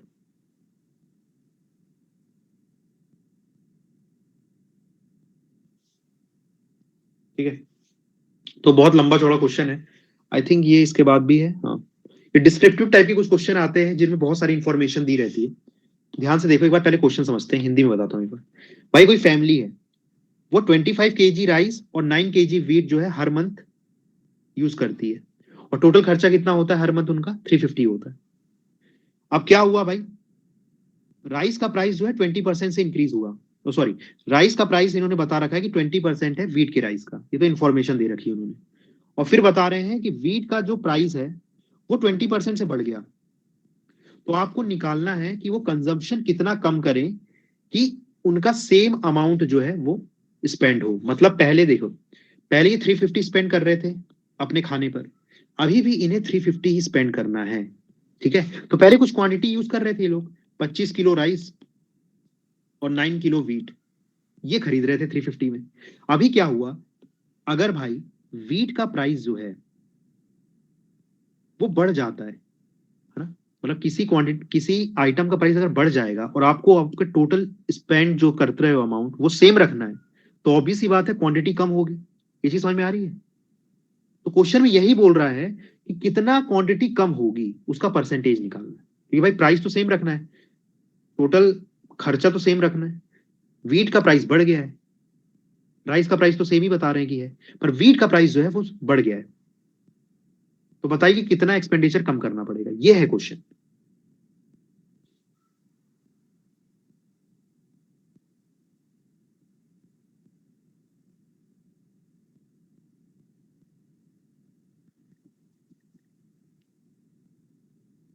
ठीक है, पहले इसकी actual method से करते हैं क्योंकि question तो वैसे ही बहुत बड़ा है। पहले एक बार देखो कैसे होता है ये क्वेश्चन सॉल्व। तो राइस है मेरे पास और वीट है मेरे पास। ठीक है, तो क्वेश्चन में दे रखा है इन्होंने कि 20% price of rice is 20% of the price of wheat. तो ये 20% का फ्रैक्शन क्या होता है, 1/5, है ना। 20% फ्रैक्शन इज 1/5। तो मैं ये बोल सकता हूं भाई कि राइस का प्राइस क्या है, is 20% of the price of wheat. ये ध्यान से, जो परसेंटेज दिया है वो व्हीट के कंपैरिजन में दिया है, मतलब ये 1 किसको रिप्रेजेंट कर रहा है, राइस को, और 5 किसको रिप्रेजेंट कर रहा है, व्हीट को। ठीक है, तो इसको मैं x और 5x मान सकता हूं, जो मेरी ओरिजिनल मेथड है। देखो ध्यान से, क्वेश्चन में दिया है कि अगर मैं राइस के प्राइस को x मान लेता हूं, तो क्वेश्चन में दिया है कि x कितना है भाई, सॉरी, व्हीट के प्राइस को अगर मैं x मान लेता हूं, तो क्वेश्चन में दिया है कि राइस का प्राइस जो है वो 20% है व्हीट के प्राइस को। तो राइस कितना हो जाएगा भाई, 20/100 हो जाता है 1/5 इंटू एक्स, है ना। तो राइस कितना हो जाएगा, x/5 हो जाएगा। ठीक है, तो मैं ये मान सकता हूं भाई कि राइस का प्राइस अगर x है तो व्हीट का राइस 5x है, क्योंकि यहां से वही रिलेशन आ रही है ना, जो मेरी ओरिजिनल मेथड है, जो मैं x लेकर के करता हूं। ऐसे ही करते हैं ना, बताइए। ये वाली रिलेशन से the price of rice is 20% of the price of wheat से मैं ये कह सकता हूँ कि राइस अगर x है तो व्हीट 5x है। कहीं से आया ये, ठीक है, 20, क्योंकि 20% जो है वो इसकी वैल्यू क्या होती है, 1/5।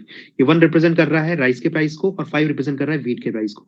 इसको मैं 1 और 5 भी ले सकता हूँ, 1 यूनिट 5 यूनिट बोल सकता हूँ, या x और 5x यूनिट बोल सकता हूँ, दोनों सेम ही चीज है। ठीक है, तो ये मेरा ओल्ड प्राइस है इनका, सिर्फ समझाने के लिए मेथड 1 से करवा रहा हूं। अभी मैं जैसे हम सॉल्व करते हैं वैसे भी करूंगा, कि राइस को 1 यूनिट मान लूंगा और मीट को 5 यूनिट मान लूंगा, x और 5x को अवॉइड करने के लिए। ठीक है, पर अभी सिर्फ समझो कि क्वेश्चन कहना क्या चाह रहा है। ये ओल्ड प्राइस है भाई, राइस का प्राइस क्या है x, और व्हीट का प्राइस क्या है 5x। ठीक है, चलिए, अब क्वेश्चन में ये बोलता है कि if the price of wheat is increase by 20%, wheat का जो प्राइस है वो 20% से बढ़ जाता है। ठीक है, तो बताइए न्यू प्राइस निकाल सकते हैं, न्यू प्राइस क्या होगा। क्वेश्चन में यहां ये बता रखा है कि राइस का प्राइस जो है वो सेम रह रहा है। ठीक है, ध्यान से, if the price of wheat is increase by 20% and the price of rice is constant, rice का प्राइस कांस्टेंट रहेगा, व्हीट का प्राइस बढ़ जाएगा 20% से। तो इसको करिए सॉल्व, इसके आगे करिए आप लोग, न्यू प्राइस बताइए मुझे क्या क्या आएगा, राइस और व्हीट का न्यू प्राइस।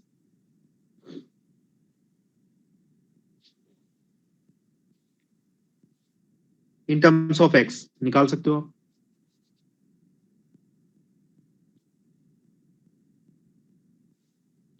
और राइस जो है ये 25 kg यूज कर रहे हैं, ठीक है, और व्हीट यूज कर रहे हैं ये 9 kg। हाँ, तो यहां से मैं एक और चीज लिख सकता हूँ, देखिए ध्यान से, अगर राइस का प्राइस x है, व्हीट का प्राइस 5x है, और पहले मैं 25 kg राइस का यूज कर रहा था, व्हीट का 9 kg यूज कर रहा था, तो मैं ये लिख सकता हूँ कि x into 25 plus 9 into 5x total expenditure होगा मेरा। टोटल एक्सपेंडिचर कितना दिया हुआ है इन्होंने, 350 दे रखा है। तो यहां से आप ये पहले कर लो, इससे क्या होगा, x की वैल्यू आ जाएगी। ठीक है, तो x यहां से सॉल्व करोगे तो कितना आ जाएगा, 5 आ जाएगा, x 5 आ जाएगा।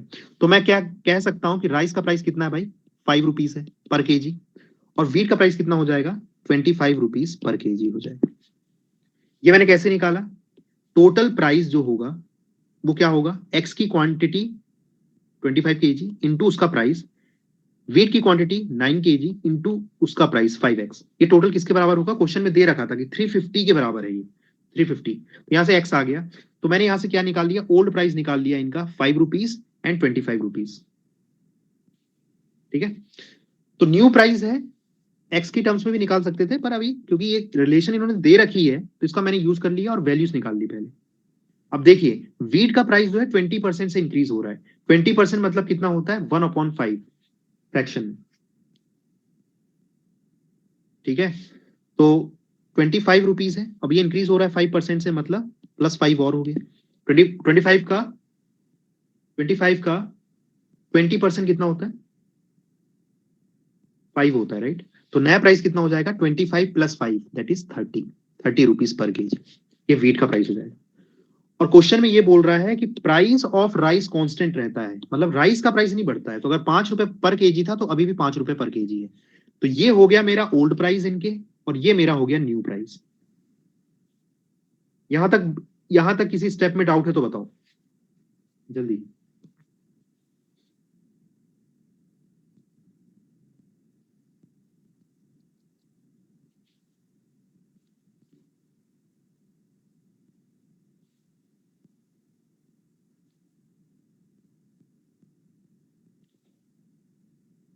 ठीक है,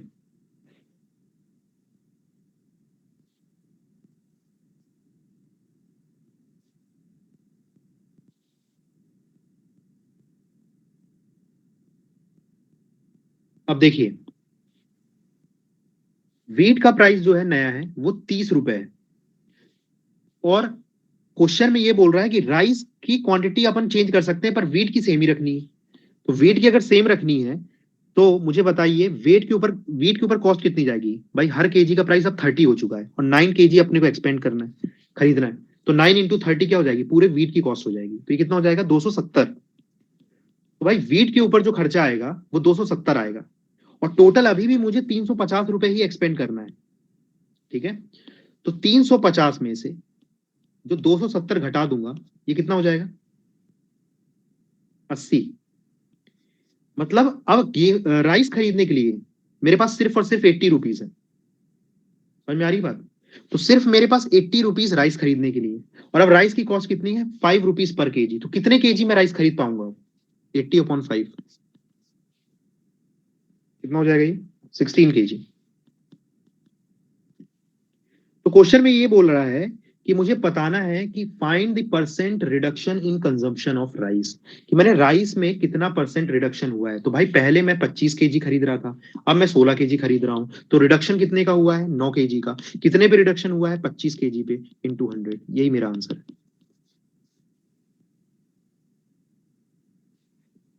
क्वेश्चन बहुत बड़ा है, ऐसे क्वेश्चन भी एग्जाम में आते हैं। ठीक है, ये इसकी एक्चुअल मेथड है इसको सॉल्व करने की।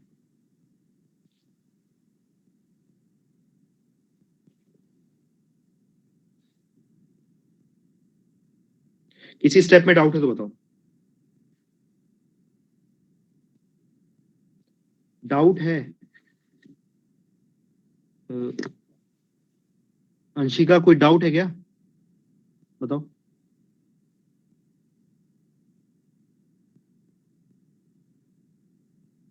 ठीक है,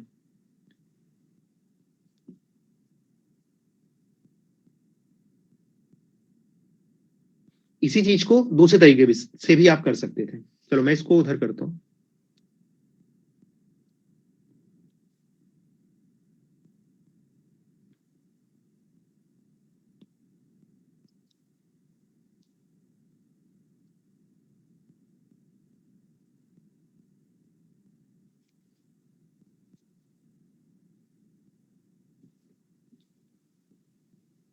देखिए बोल रहा था ये क्वेश्चन में कि price of rice is 20% of the price of wheat.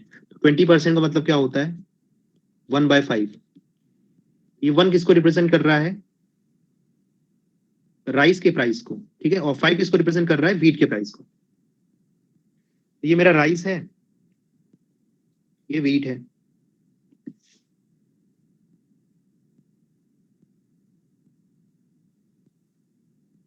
ठीक है, ये मेरा राइस है और ये व्हीट है। ये राइस कितना है 25 केजी है, और व्हीट कितना है 9 केजी है। मैं खरीद रहा था, ठीक है, पहले 25 केजी एंड 9 केजी। तो मेरा ओल्ड प्राइस मैं क्या बोल सकता हूँ, राइस का ओल्ड प्राइस हो जाएगा, देखिए एक्स वगैरह ना लेकर के आप डायरेक्ट लिख लो 1 यूनिट, और व्हीट का प्राइस कितना है 5 यूनिट। लिख ही सकते हैं इन टर्म्स ऑफ यूनिट।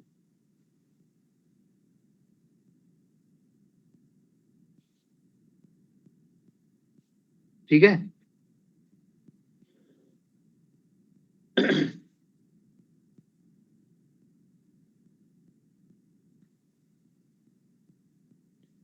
अब क्वेश्चन में ये बोला हुआ है कि जो व्हीट का प्राइस है वो 20% से इंक्रीज हो रहा है। तो अभी इसका प्राइस अगर 5 है तो 20% क्या होता है 5 का? 1 होता है, ठीक है। 5 का 20% 1 होता है, ऐसे निकाल सकते हो 5 इंटू 20%, ठीक है, ये 1 होता है। तो मतलब वीट का जो प्राइस है वो पर केजी 1 रुपए से बढ़ रहा है, तो टोटल कितना बढ़ेगा सर? टोटल 9 रुपीज बढ़ जाएगा। ये बात समझ में आ रही है? वीट का प्राइस 1 रुपीज पर केजी से बढ़ रहा है, टोटल 9 केजी है वीट, तो टोटल प्राइस कितना बढ़ गया? +9 बढ़ गया। ये बात समझ में आ रही है आप लोग को? बताइए। टोटल प्राइस जो है 9 से बढ़ गया। लेकिन अब आपको क्या करना है भाई? आपको अगर 3 जितना पहले स्पेंड कर रहे थे उतना ही अभी भी करना है। मतलब जो यहां पर 9 बढ़ा हुआ है वो कंपनसेट कौन करेगा भाई? राइस करेगा, राइस। जितना यहां पैसे ज्यादा हो रहे हैं उतने ही पैसे वहां कम करने पड़ेंगे राइस में। ये बात समझ में आ रही कि नहीं? तभी तो टोटल एक्सपेंडिचर सेम रहेगा।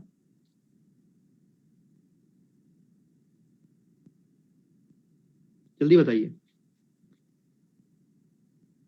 ओल्ड प्राइस है कुछ इसका, वीट का प्राइस बढ़ जाता है, राइस का प्राइस नहीं बढ़ता है, वीट का बढ़ जाता है, ठीक है। तो न्यू प्राइस राइस का तो 1 ही है, पर वीट का प्राइस बढ़ गया है 1 रुपीज पर केजी से, तो टोटल कितना बढ़ा? 9 केजी टोटल बढ़ा, 9 रुपीज, सॉरी 9 रुपीज टोटल बढ़ा। तो ये जो बढ़ा हुआ प्राइस है ये कौन बैलेंस करेगा? ये वीट राइस को बैलेंस करना है। तभी तो टोटल एक्सपेंडिचर अगेन 350 ही रहेगा, अदरवाइज एक्सपेंडिचर बढ़ जाएगा, ठीक है। तो बेसिकली क्या बोल सकता हूं मैं कि मुझे +9 यहां हुआ है तो -9 करना पड़ेगा थ्रू राइस। और मुझे पता है कि राइस की जो कॉस्ट है वो 1 रुपीज पर केजी की है।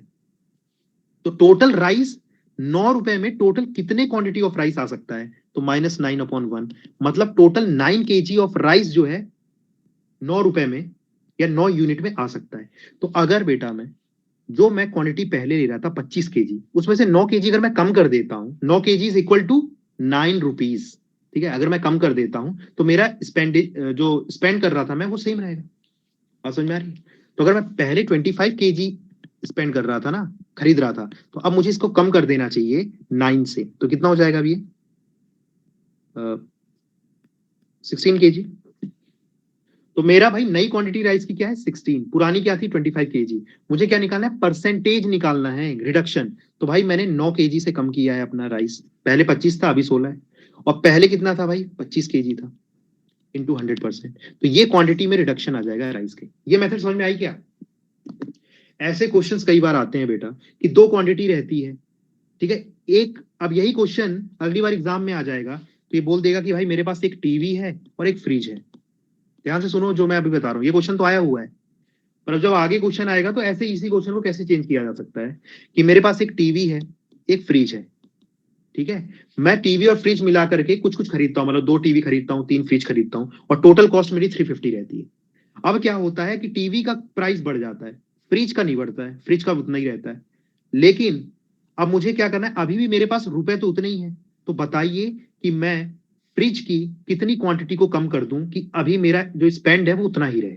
सेम यही क्वेश्चन है, एज इट इज ऐसा ही क्वेश्चन सेम है वो भी, ठीक है। तो बेसिकली इसकी जो शॉर्टकट मेथड है वो ये है कि आप नेट निकाल लो कितना इंक्रीज हो रहा है। एक एक आइटम से नेट जितना इंक्रीज हो रहा है ना, दूसरा आइटम से उतना ही नेट डिक्रीज होगा। तो भाई यहाँ 9 नेट इंक्रीज हो रहा है, तो यहां से 9 कम कर दो, तो आप ये निकाल लो कि कितनी क्वांटिटी कम करनी पड़ेगी। तो क्या करोगे उसके लिए?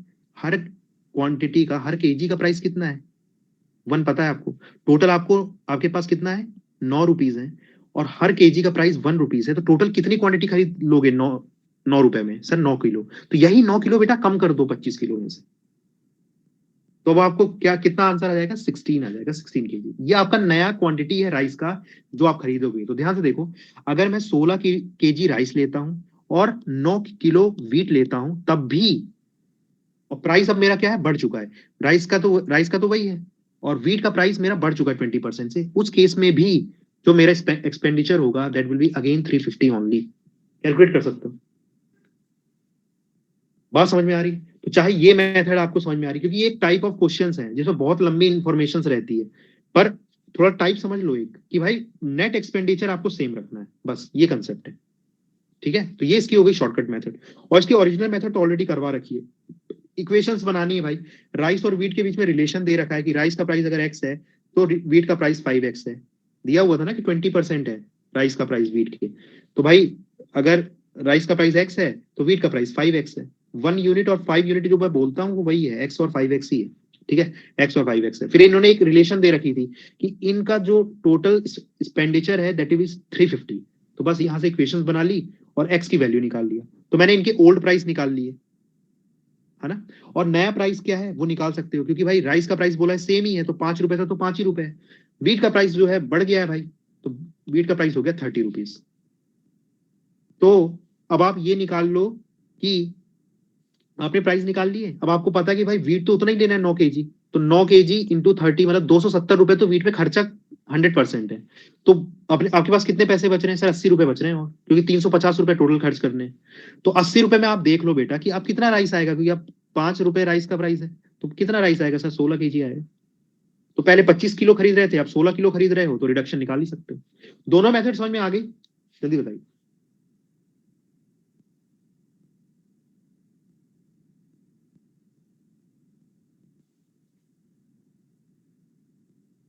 ठीक है,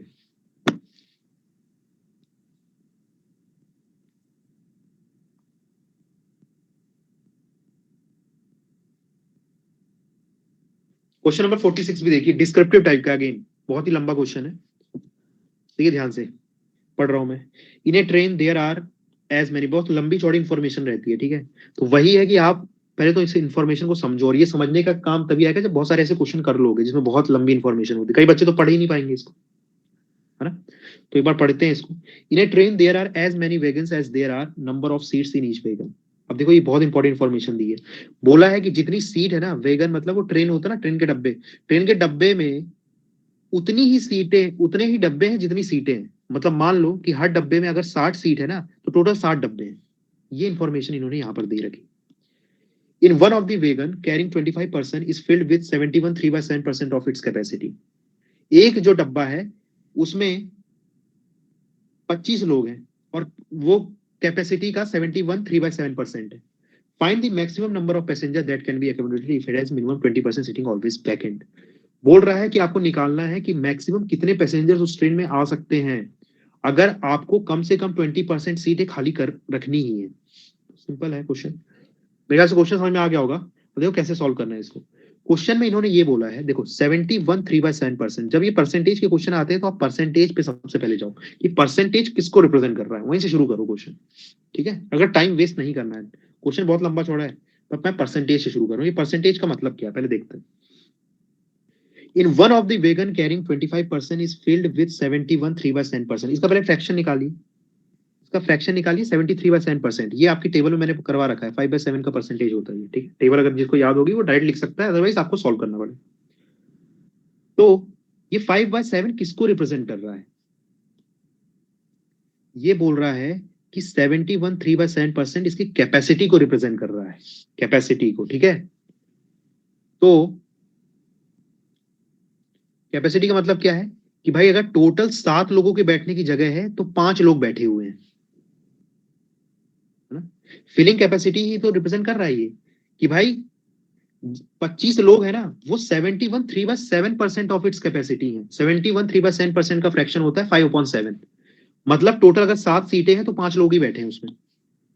ठीक है, यही है, मतलब इतने लोग हैं भाई बैठे हुए हैं, फील्ड है, और ये है टोटल।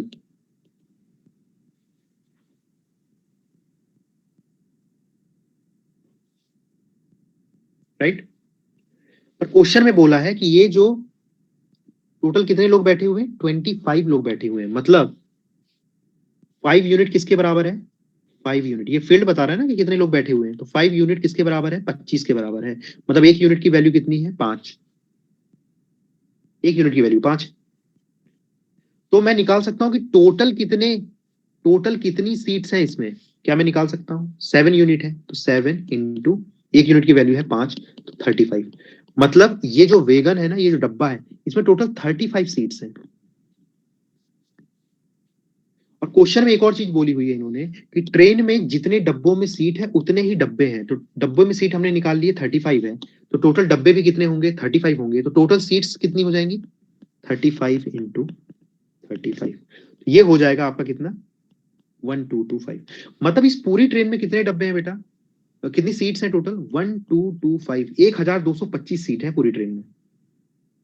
अब क्वेश्चन में ये बोला है कि find the maximum number of passenger, आप इसमें कितने मैक्सिमम बैठा सकते हो अगर आपको पता है कि 20% सीट खाली रखनी है कम से कम, मतलब इसकी 20% टोटल सीट कितनी है 1225, इसकी 20% आपको खाली रखनी है, तो मतलब भरनी कितनी है 80% भरनी, 20% खाली है तो 80% भरनी है, तो 1225 का 80% निकाल लीजिए, यही जो है आ जाएगा कि कितने लोगों को आप बैठा सकते हो।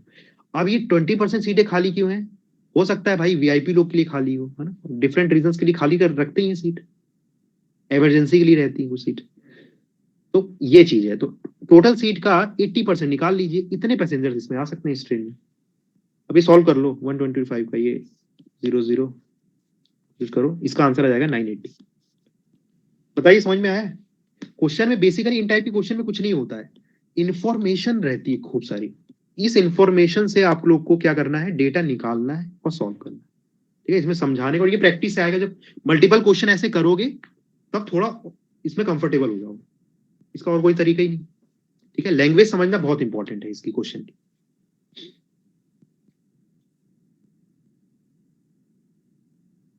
हाँ बोलिए, बोलो भाई।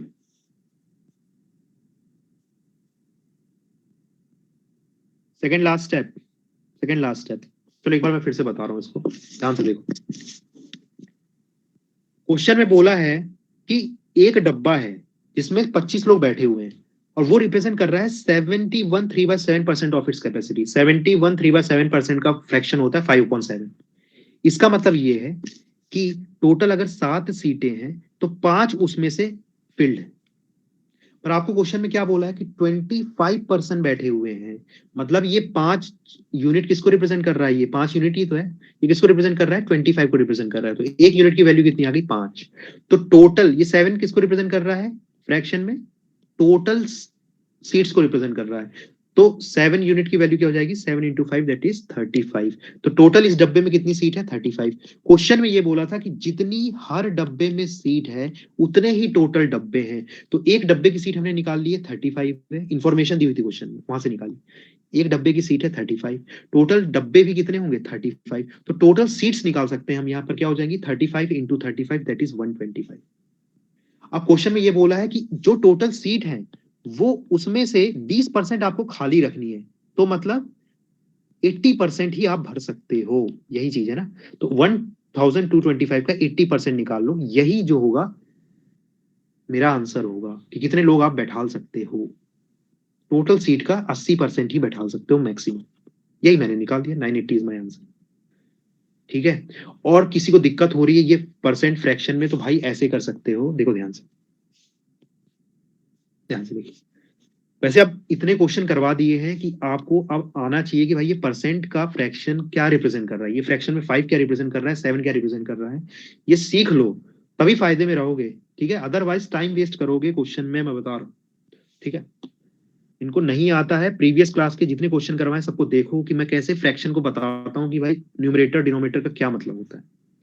चलिए ध्यान से देखिए, 25% is filled with 71 3/7% of capacity, तो अगर मैं इसकी कैपेसिटी x मान लेता हूँ ट्रेन की, डब्बे की, ठीक है, x कैपेसिटी मान लेता हूँ, मतलब x सीट है डब्बे में, क्वेश्चन में बोल रहा है 71 3/7% का मतलब क्या होता है 5/7, तो मतलब इसकी जो है 5/7 सीटें जो है वो भरी हुई है, तो टोटल सीट अगर x है तो 5/7 ऑफ x किसके बराबर होगा भाई, जितने लोग इसमें बैठे हुए हैं 25 के बराबर है, तो यहां से आप x निकाल सकते हो, तो यहां से टोटल नंबर ऑफ सीट्स भी यहां से आ जाएगी 7 इंटू 25/5, ये समझ में आ रही है। इसमें मैं वही x वगैरह नहीं लेना चाहता था, इसलिए मैंने डायरेक्टली न्यूमरेटर और डिनोमिनेटर के मीनिंग को समझा और मैंने वहां से डायरेक्ट निकाल लिया। अदरवाइज आप यहाँ कर सकते हो कि total number of seat x मान लो इस डब्बे में, तो 5/7 इंटू एक्स क्या दे रखा है इन्होंने 25, टोटल 25 लोग बैठे हुए हैं ना उसमें, और 5/7 सीटें फिल्ड है एक्स की, तो एक्स की 5/7 जो होगा वो क्या होगा 25 के बराबर होगा, तो x की वैल्यू हो जाएगी, x क्या है यहाँ पर, सीट है, तो यहाँ से भी सॉल्व करोगे तो x कितना आएगा, 35 ही आएगा। तो यहाँ पर आ जाएगा भाई कि इस डब्बे में 35 सीट है। समझ में आ रहा है? तो ऐसे भी कर सकते हो। क्लियर है क्या, बताइए जल्दी बताओ फिर आगे। ठीक है, अब क्वेश्चन का लेवल बढ़ चुका है, ठीक है, एडवांस लेवल के क्वेश्चन चल रहे हैं। क्वेश्चन जो है अब डिस्क्रिप्टिव टाइप के आ रहे हैं। ये क्वेश्चन में बच्चे समझ नहीं पाते कि क्वेश्चन का मतलब क्या है, तो आपको सबसे पहले तो क्वेश्चन को समझना है, फिर सॉल्व करना है। ठीक है, तो थोड़ा इनका लेवल जो है अप है प्रीवियस क्लासेस में जो भी क्वेश्चन करवाए। चलिए नेक्स्ट क्वेश्चन देखते हैं। अब नेक्स्ट क्वेश्चन जो है, टाइप ऑफ क्वेश्चन है वो टैक्स के ऊपर है। टैक्स के ऊपर भी क्वेश्चन आते हैं एग्जाम में। ठीक है, एक बार क्वेश्चन ध्यान से पढ़ते हैं। If the income tax is increased by 19%, net income is decreased by 6%, find the rate of income tax. Income tax का रेट निकालना है भाई। ठीक है, पहले इसके लिए कंसेप्ट बताता हूं आप लोग को, तब चीजें क्लियर होगी। बहुत कुछ खतरनाक नहीं है, नॉर्मली है, पर अब एक चीज ध्यान से देखिए। मेरी इनकम है, मान लीजिए 100 रुपए मेरी इनकम है। ठीक है, तो मान लीजिए भाई जब सरकार इनकम देती है ना तो उसमें टैक्स लगाती है। ठीक है, दिल से बुरा लगता है पर टैक्स देना पड़ता है। ठीक है, इनकम पे टैक्स देना पड़ेगा, जितनी ज्यादा आप इनकम लोगे उतना ज्यादा आपको टैक्स देना पड़ेगा। और हमारे टैक्स का पैसे का क्या होता है, क्या होता है ये आप नहीं पूछ सकते। ठीक है, डेवलपमेंट में जा रहा है। ठीक है, बस इतना बता देते हैं आपको बस। तो बेसिकली जो भी सरकार काम करती है वो आपकी टैक्स से काटती है, और टैक्स क्या है, आपकी इनकम में काट लेती है टैक्स। ठीक है, तो मान लो मैं 100 रुपए कमाता हूं और उसमें 20 रुपए मैं टैक्स दे देता हूं, तो भाई जो मेरे अकाउंट में जो सैलरी आएगी ना, जिसे नेट इनकम कहते हैं, वो कितनी होगी, 80 रुपए होगी। मतलब मेरी कंपनी ने तो मेरे को 100 रुपए दिए, पर सरकार ने 20 रुपए रख लिए, बोले 100 रुपए लेगा, चल 20 रुपए इधर आन दे हफ्ता। ठीक है, हफ्ता ले लिया सरकार ने। उसके बाद नेट इनकम जो है, जो मेरे अकाउंट में आई, वो 80 आई। ये चीजें आपको समझ में आ रही है? यहां पर मैं क्या बोल सकता हूं, क्या मैं यहां पर ये बोल सकता हूं कि टैक्स और नेट इनकम का सम जो है वो इनकम देता है। सही बात है, सही बात है कि नहीं? टैक्स को अगर मैं मेरी नेट इनकम जो मेरे अकाउंट में आ रही है ऐड कर दूं तो इनकम आ जाएगी नेट। क्या इसको आप रिलेट कर पा रहे हो आपके एक्सपेंडिचर वाले कंसेप्ट से, जो मैंने आपको बताया था कि आपका जो इनकम होती है वो एक्सपेंडिचर प्लस सेविंग का पार्ट होती है। यही है भाई, ये एक्सपेंडिचर है, ये सेविंग। दिख रहा है? बताइए, 80 + 20 = 100। ठीक है, तो जो कंसेप्ट मैंने वहां बताया था वही कंसेप्ट आप यहां भी लगा सकते हो। अगर मैं बोलूं बेटा कि सरकार ने टैक्स बढ़ा दिया, 5 रुपए टैक्स बढ़ा दिया, ठीक है सरकार ने, तो अब मैं टैक्स कितना दे रहा हूं, 25 रुपए दे रहा हूं। अब मैं टैक्स कितना दे रहा हूं, 25 रुपए दे रहा हूं, और मेरी इनकम उतनी ही है जितनी पहले थी, उतनी ही है।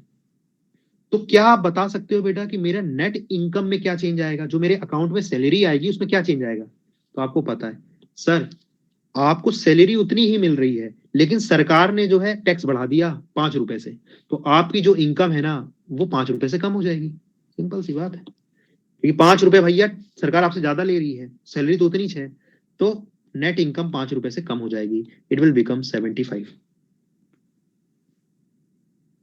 तो बात समझ में आ रहे हो? कहने का मतलब यह है बेटा कि जितना टैक्स में इंक्रीज होगा उतना ही नेट इनकम में डिक्रीज होगा। लिखना चाहते हो लिख भी सकते हो, पर ये कंसेप्चुअल चीजें, इनको लिखने की कोई आवश्यकता ही नहीं। ठीक है, सेम वही कंसेप्ट है, यही सेम कंसेप्ट मैंने एक्सपेंडिचर और सेविंग में बताया कि भाई जितना एक्सपेंडिचर आपका बढ़ेगा उतना ही आपकी सेविंग कम होगी, या जितना सेविंग आपकी बढ़ेगी उतना ही आपका एक्सपेंडिचर कम होगा, अगर आपकी इनकम सेम है ना? इनकम सेम होनी चाहिए भाई, तभी ये कंसेप्ट आ गया। अब इस क्वेश्चन को ध्यान से देखो। If the income tax is increased by 19%, मतलब इनकम टैक्स बढ़ा दिया, net income is decrease by 6%, जो इनकम है, नेट इनकम है, वो 6% से कम हो जाती है। ठीक है, तो बताइए कि इनकम टैक्स का रेट क्या होगा? ठीक है, तो मैंने अभी बताया कि अगर आपकी इनकम सेम है तो जो चेंज आपका इनकम में होगा वही चेंज आपका टैक्स में होगा। ये उसका जस्ट रिवर्स चेंज, मतलब अगर इनकम बढ़ेगी तो टैक्स कम होगा, टैक्स बढ़ेगा तो इनकम कम होगी। ठीक है, तो देखिए, अगर मेरा मैं बोल देता हूं भाई ये मेरा इनकम टैक्स है, इनकम टैक्स मेरा 19% से बढ़ गया, ठीक है। तो इनकम टैक्स का 19% किसके बराबर होगा भाई? मैंने बताया ना, इनकम टैक्स में जो चेंज होगा, तो यहाँ पर कितना बढ़ा था? 5 बढ़ा था, तो यहाँ 5 कम हो रहा है। तो इनकम टैक्स बेटा अगर इतना बढ़ रहा है, कितना बढ़ रहा है? इनकम टैक्स इंटू 1900, इतना इंक्रीज हो रहा है इनकम टैक्स में। तो मेरा नेट इनकम में कितना चेंज आ रहा है? क्वेश्चन में दिया हुआ है, नेट इनकम मेरी जो है वो डिक्रीज हो रही है 6% से। मतलब जो नेट इनकम है ना, उसका 6%, दोनों ये दोनों बराबर होंगे। बात समझ में आ रही है? इनकम टैक्स बढ़ रहा है तो नेट इनकम में जो चेंज होगा वो दोनों बराबर होगा बेटा। बस फर्क क्या है, ये पॉजिटिव होगा, ये नेगेटिव होगा, पर क्वांटिटी वाइज तो दोनों बराबर होगा ना। देखा है यहाँ पर, यहाँ पर क्या हुआ? टैक्स जितने से बढ़ा, इनकम उतने से ही कम हुई है। बस वही चीज मैंने किया है। ये मेरा इनकम टैक्स इंक्रीज है, ये मेरा नेट इनकम डिक्रीज है, दोनों बराबर होंगे क्योंकि मेरी इनकम सेम है।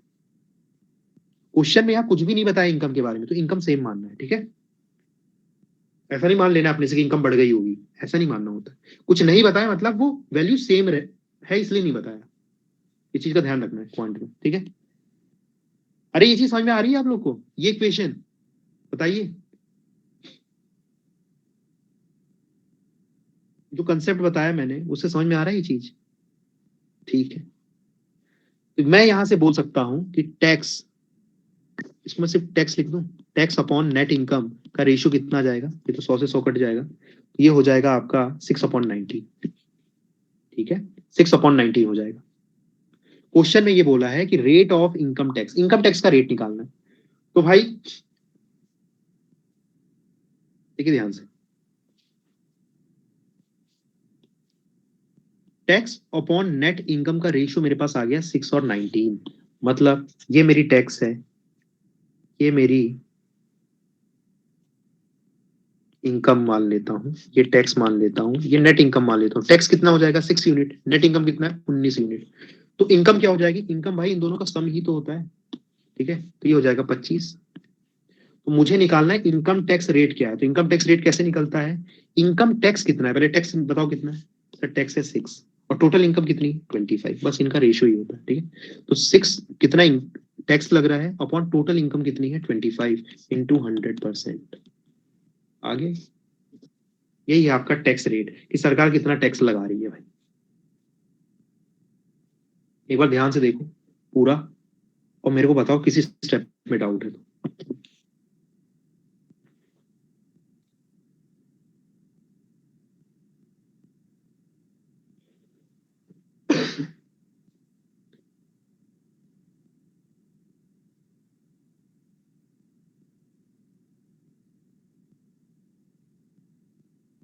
बेसिकली अब इस क्वेश्चन में ध्यान से देखो ना, कोई भी इंफॉर्मेशन दी नहीं है इन्होंने कि इनकम टैक्स कितना है ना, नेट इनकम कितना या सैलरी कितना, कुछ भी नहीं दिया हुआ है।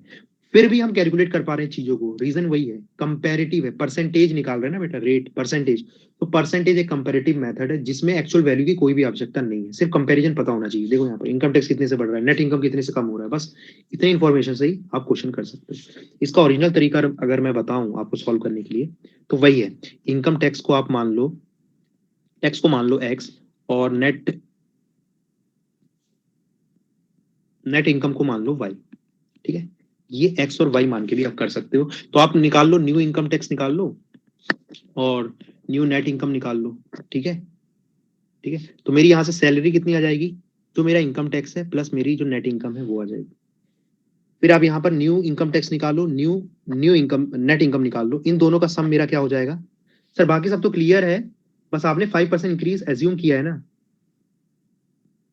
हाँ भाई एग्जाम्पल है ये एग्जाम्पल है मेरे भाई, ये एग्जाम्पल के लिए बताया था बस, ठीक है। ये सिर्फ एग्जाम्पल के लिए बताया था, समझाने के लिए, ठीक है। सर तो 25, क्या 25? अबे भाई टैक्स 6 आया मेरा, 6 यूनिट, नेट इनकम 19 यूनिट आई, तो इन दोनों का सम ही तो मेरा इनकम होता है। इनकम क्या होता है? या तो टैक्स में जाएगी या तो नेट इनकम में जाएगी, दोनों को ऐड कर दूंगा तो भाई इनकम ही तो आएगी। 19 और 6 25 होता है। इस 25 का इस 25 से कोई लेना देना नहीं है भाई, ठीक है, वो एग्जाम्पल था।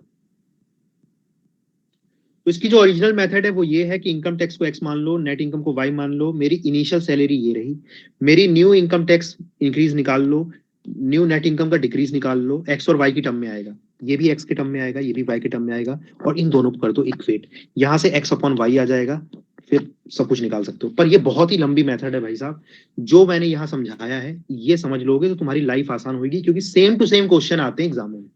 ठीक है, समझ में आ रही बात?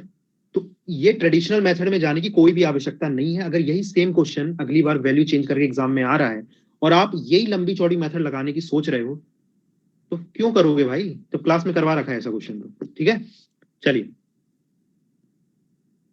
नेक्स्ट देखते हैं।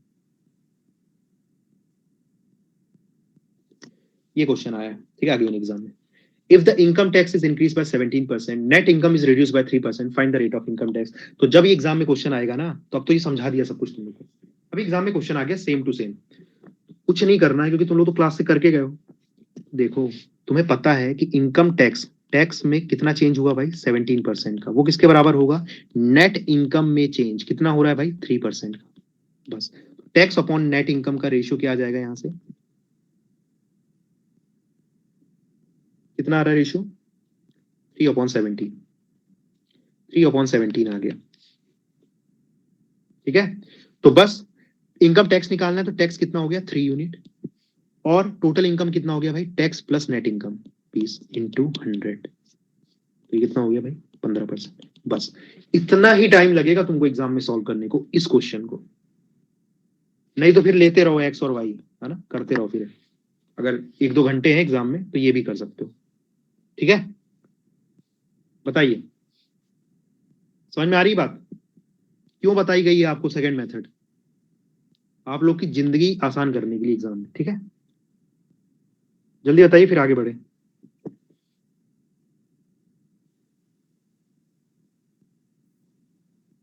क्वेश्चन कुछ डिफिकल्ट भी हम लोग यहाँ पर कर रहे हैं, तो एक बार जो क्वेश्चन नहीं समझ में आए हैं क्लास में, कुछ भी थोड़ा बहुत भी डाउट है तो उसको वीडियो में देखो जाकर के।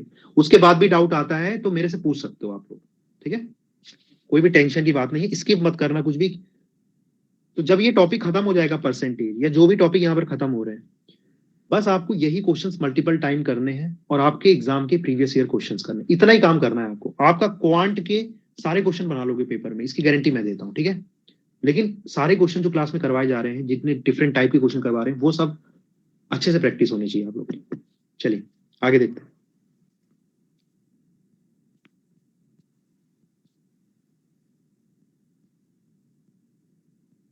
देखो भाई, टेक्स्ट के ऊपर एक और क्वेश्चन, क्वेश्चन में बोला हुआ है when income of a man increase by, इसका कौन सा क्वेश्चन है? ठीक है, ओके।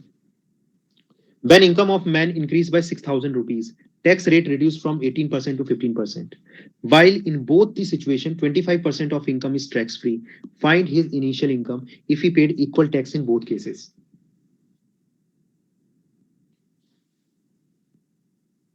तो क्वेश्चन पढ़ लो आप लोग एक बार। भाई किसी आदमी की इनकम जो है ना, अब सेम नहीं रह रही, अब इंक्रीज हो रही है। 6,000 से बढ़ गई किसी की इनकम, और टैक्स रेट कम हो गया, दिख रहा है यहाँ पर, और बोल रहा है कि 25% इनकम जो है वो टैक्स फ्री है, मतलब 25% इनकम में टैक्स नहीं लगेगा। होता है ना कि 5 लाख से नीचे टैक्स नहीं लगता, बस वही चीज है। फाइंड हिज इनिशियल इनकम, तो भाई इसकी इनिशियल इनकम निकालनी है। If you paid equal tax in both cases, अगर वो भाई साहब जो है इक्वल टैक्स पे कर रहे हैं बोथ केसेस में, टैक्स बराबर है दोनों ही केसेस में। बहुत ही इजी क्वेश्चन है, अगर आप ध्यान से देखो तो। पहले इसके नॉर्मल मेथड देख लेते हैं। अगर मैं मान लेता हूं इसकी इनकम एक्स है, इसकी इनकम भाई एक्स एक्स थी, ठीक है, तो ये प्रीवियसली कितना टैक्स दे रहा था? क्या आप ये कैलकुलेट कर पाओगे? भाई देखो, एक्स इनकम थी, उसमें टैक्स कितना लग रहा था? टैक्स लग रहा था 18%। पर क्वेश्चन में ये भी बोला है कि 25% इनकम में कोई टैक्स नहीं लग रहा था। मतलब जो आपकी सैलरी है ना, इनकम है, उसमें 25% में कोई टैक्स नहीं लग रहा है, मतलब टैक्स लग रहा है सिर्फ और सिर्फ 75% में। ये चीज समझ में आ रही है? ये वैल्यू क्या दे रही है? ये दे रही है टैक्सेबल इनकम। भाई इनकम टैक्स कैलकुलेट किया है कभी? ऐसे ही कैलकुलेट होता है। ठीक है, अब देखो ये सब क्वेश्चन भाई बैंकिंग वगैरह एग्जाम में दिख जाएंगे आप लोग को। इसका कारण ये है कि इनकम टैक्स वगैरह का आइडिया आप लोग को होना चाहिए कि कैसे निकलता है ना। यार ये तो बहुत ही सिंपल केस है, इनकम टैक्स निकालने का जो जैसे हमारी सैलरी में कैलकुलेट होता है वो थोड़ा और कॉम्प्लेक्स है, पर ये अभी समझ लो, ऐसी क्वेश्चन आया हुआ है एग्जाम में सेम।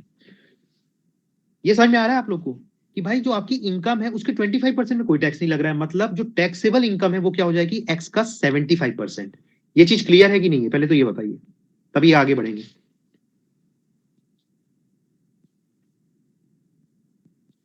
25% में कोई टैक्स नहीं है तो बचा 75%, इसमें ही टैक्स लगेगा, तो x इंटू 75 में ही टैक्स लगेगा आपका, ये चीज ध्यान है रखना। ठीक है, ये टैक्सेबल इनकम हो गई। और टैक्स कितना लग रहा है सर, 18% लग रहा था, इंटू 18%। तो ये क्या आ गया बेटा, ये आपका आ गया कितना टैक्स आप पहले पे कर रहे थे, टोटल टैक्स अर्लियर, पहले इतना टैक्स पे कर रहे थे, अब कितना टैक्स पे कर रहे हो, अब ये निकाल लो। तो भाई आपको पता है कि अब इनकम आपकी 6000 से बढ़ गई है, तो एक्स थी तो अब इनकम हो गई एक्स प्लस 6000, और 25% में कोई टैक्स नहीं लगता इनकम में, तो इसके सिर्फ 75% पे ही टैक्स लगेगा, तो ये हो गई टैक्सेबल इनकम। और टैक्स कितना लग रहा है, टैक्स लग रहा है अब, टैक्स लग रहा है 15%, तो इंटू 15%, इन दोनों। और क्वेश्चन में ये बोला था कि जितना टैक्स आप पहले पे कर रहे थे, जो कि ये वैल्यू है, वो बराबर है जितना आप अब पे कर रहे हो, मतलब दोनों के बीच में इक्वल का साइन लगा लो और एक्स की वैल्यू निकाल लो। एक्स की वैल्यू यहां से आप बहुत इजीली सॉल्व कर सकते हो, 100 से 100 कट जाएगा, ये सब काटा बीटी करो, ठीक है। और ये तो डायरेक्ट कट जा रहा है 75 100, देखो ना, है ना, 100 से 100 कट गया, ठीक है। 15x हो जाएगा यहाँ पर, 3 5 जा 15, हाँ, तो ये कितना हो जाएगा, ये हो जाएगा 5x प्लस 3000, 30,000, ठीक है। और यहाँ पर आ जाएगा 6x, तो x की वैल्यू कितना आ गई बेटा यहाँ पर, 30,000।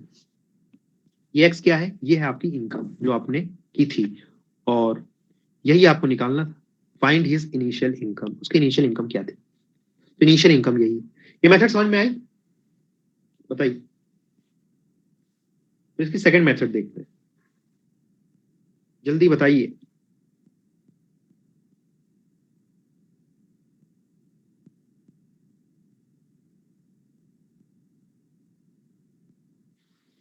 एटीन इंटू क्या है ये, 18 इंटू क्या बोल रहे हो बेटा, बोलो अंशिका, हाँ बोलिए। 18 इंटू एच में समझा नहीं। सर वो 6x की जगह 18x है ना। 18x, अच्छा यहाँ पर बेटा मैंने इसको ना ये कर दिया, देखो रुक जाओ, 18x आएगा, एक मिनट रुकिए, देखिए 75/100 से 75/100 को कैंसिल कर लिया मैंने, ठीक है।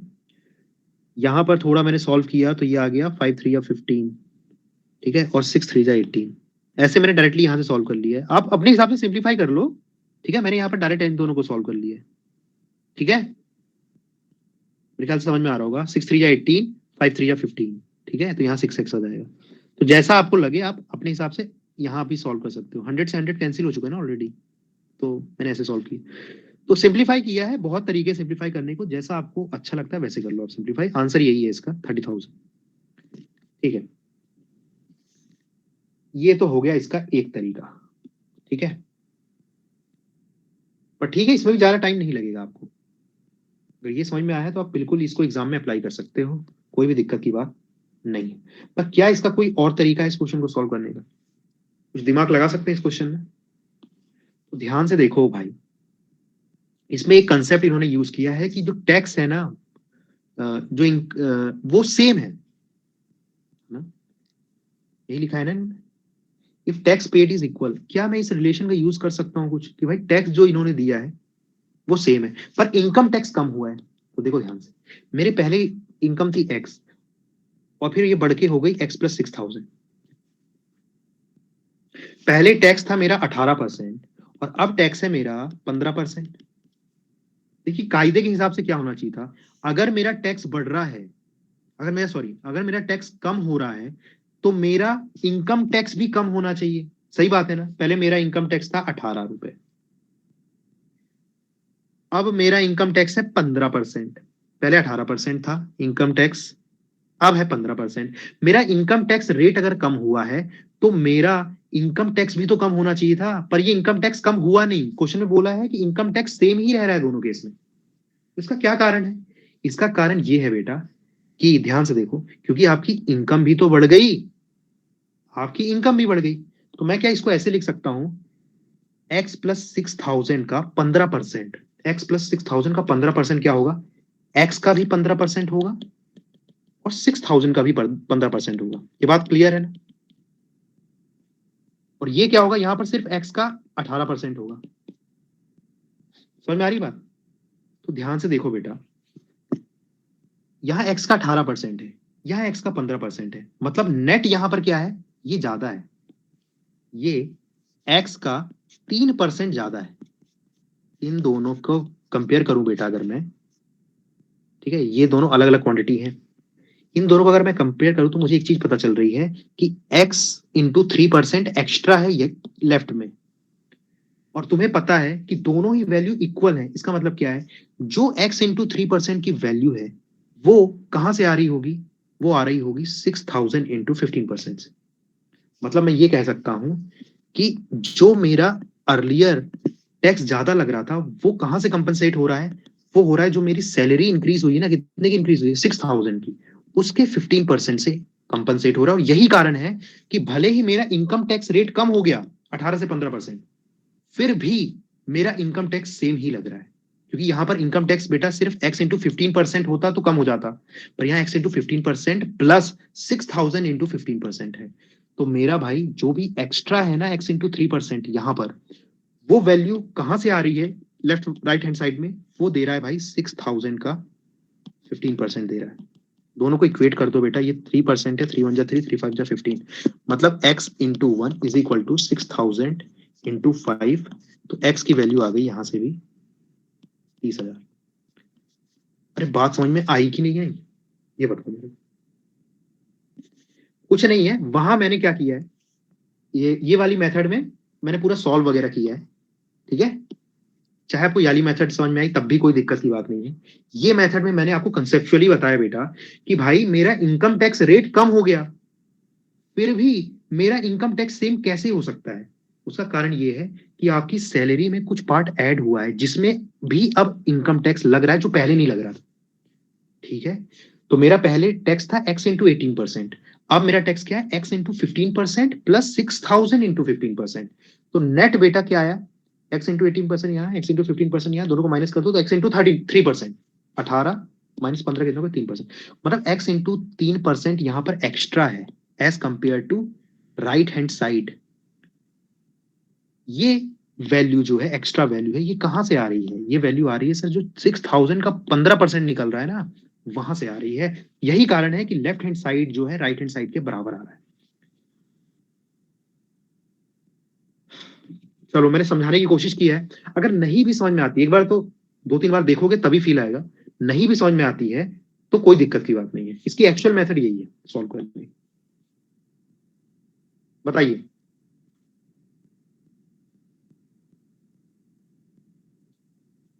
फिर भी समझ गए तो जो समझ गए उनके लिए बहुत बढ़िया है, ठीक है।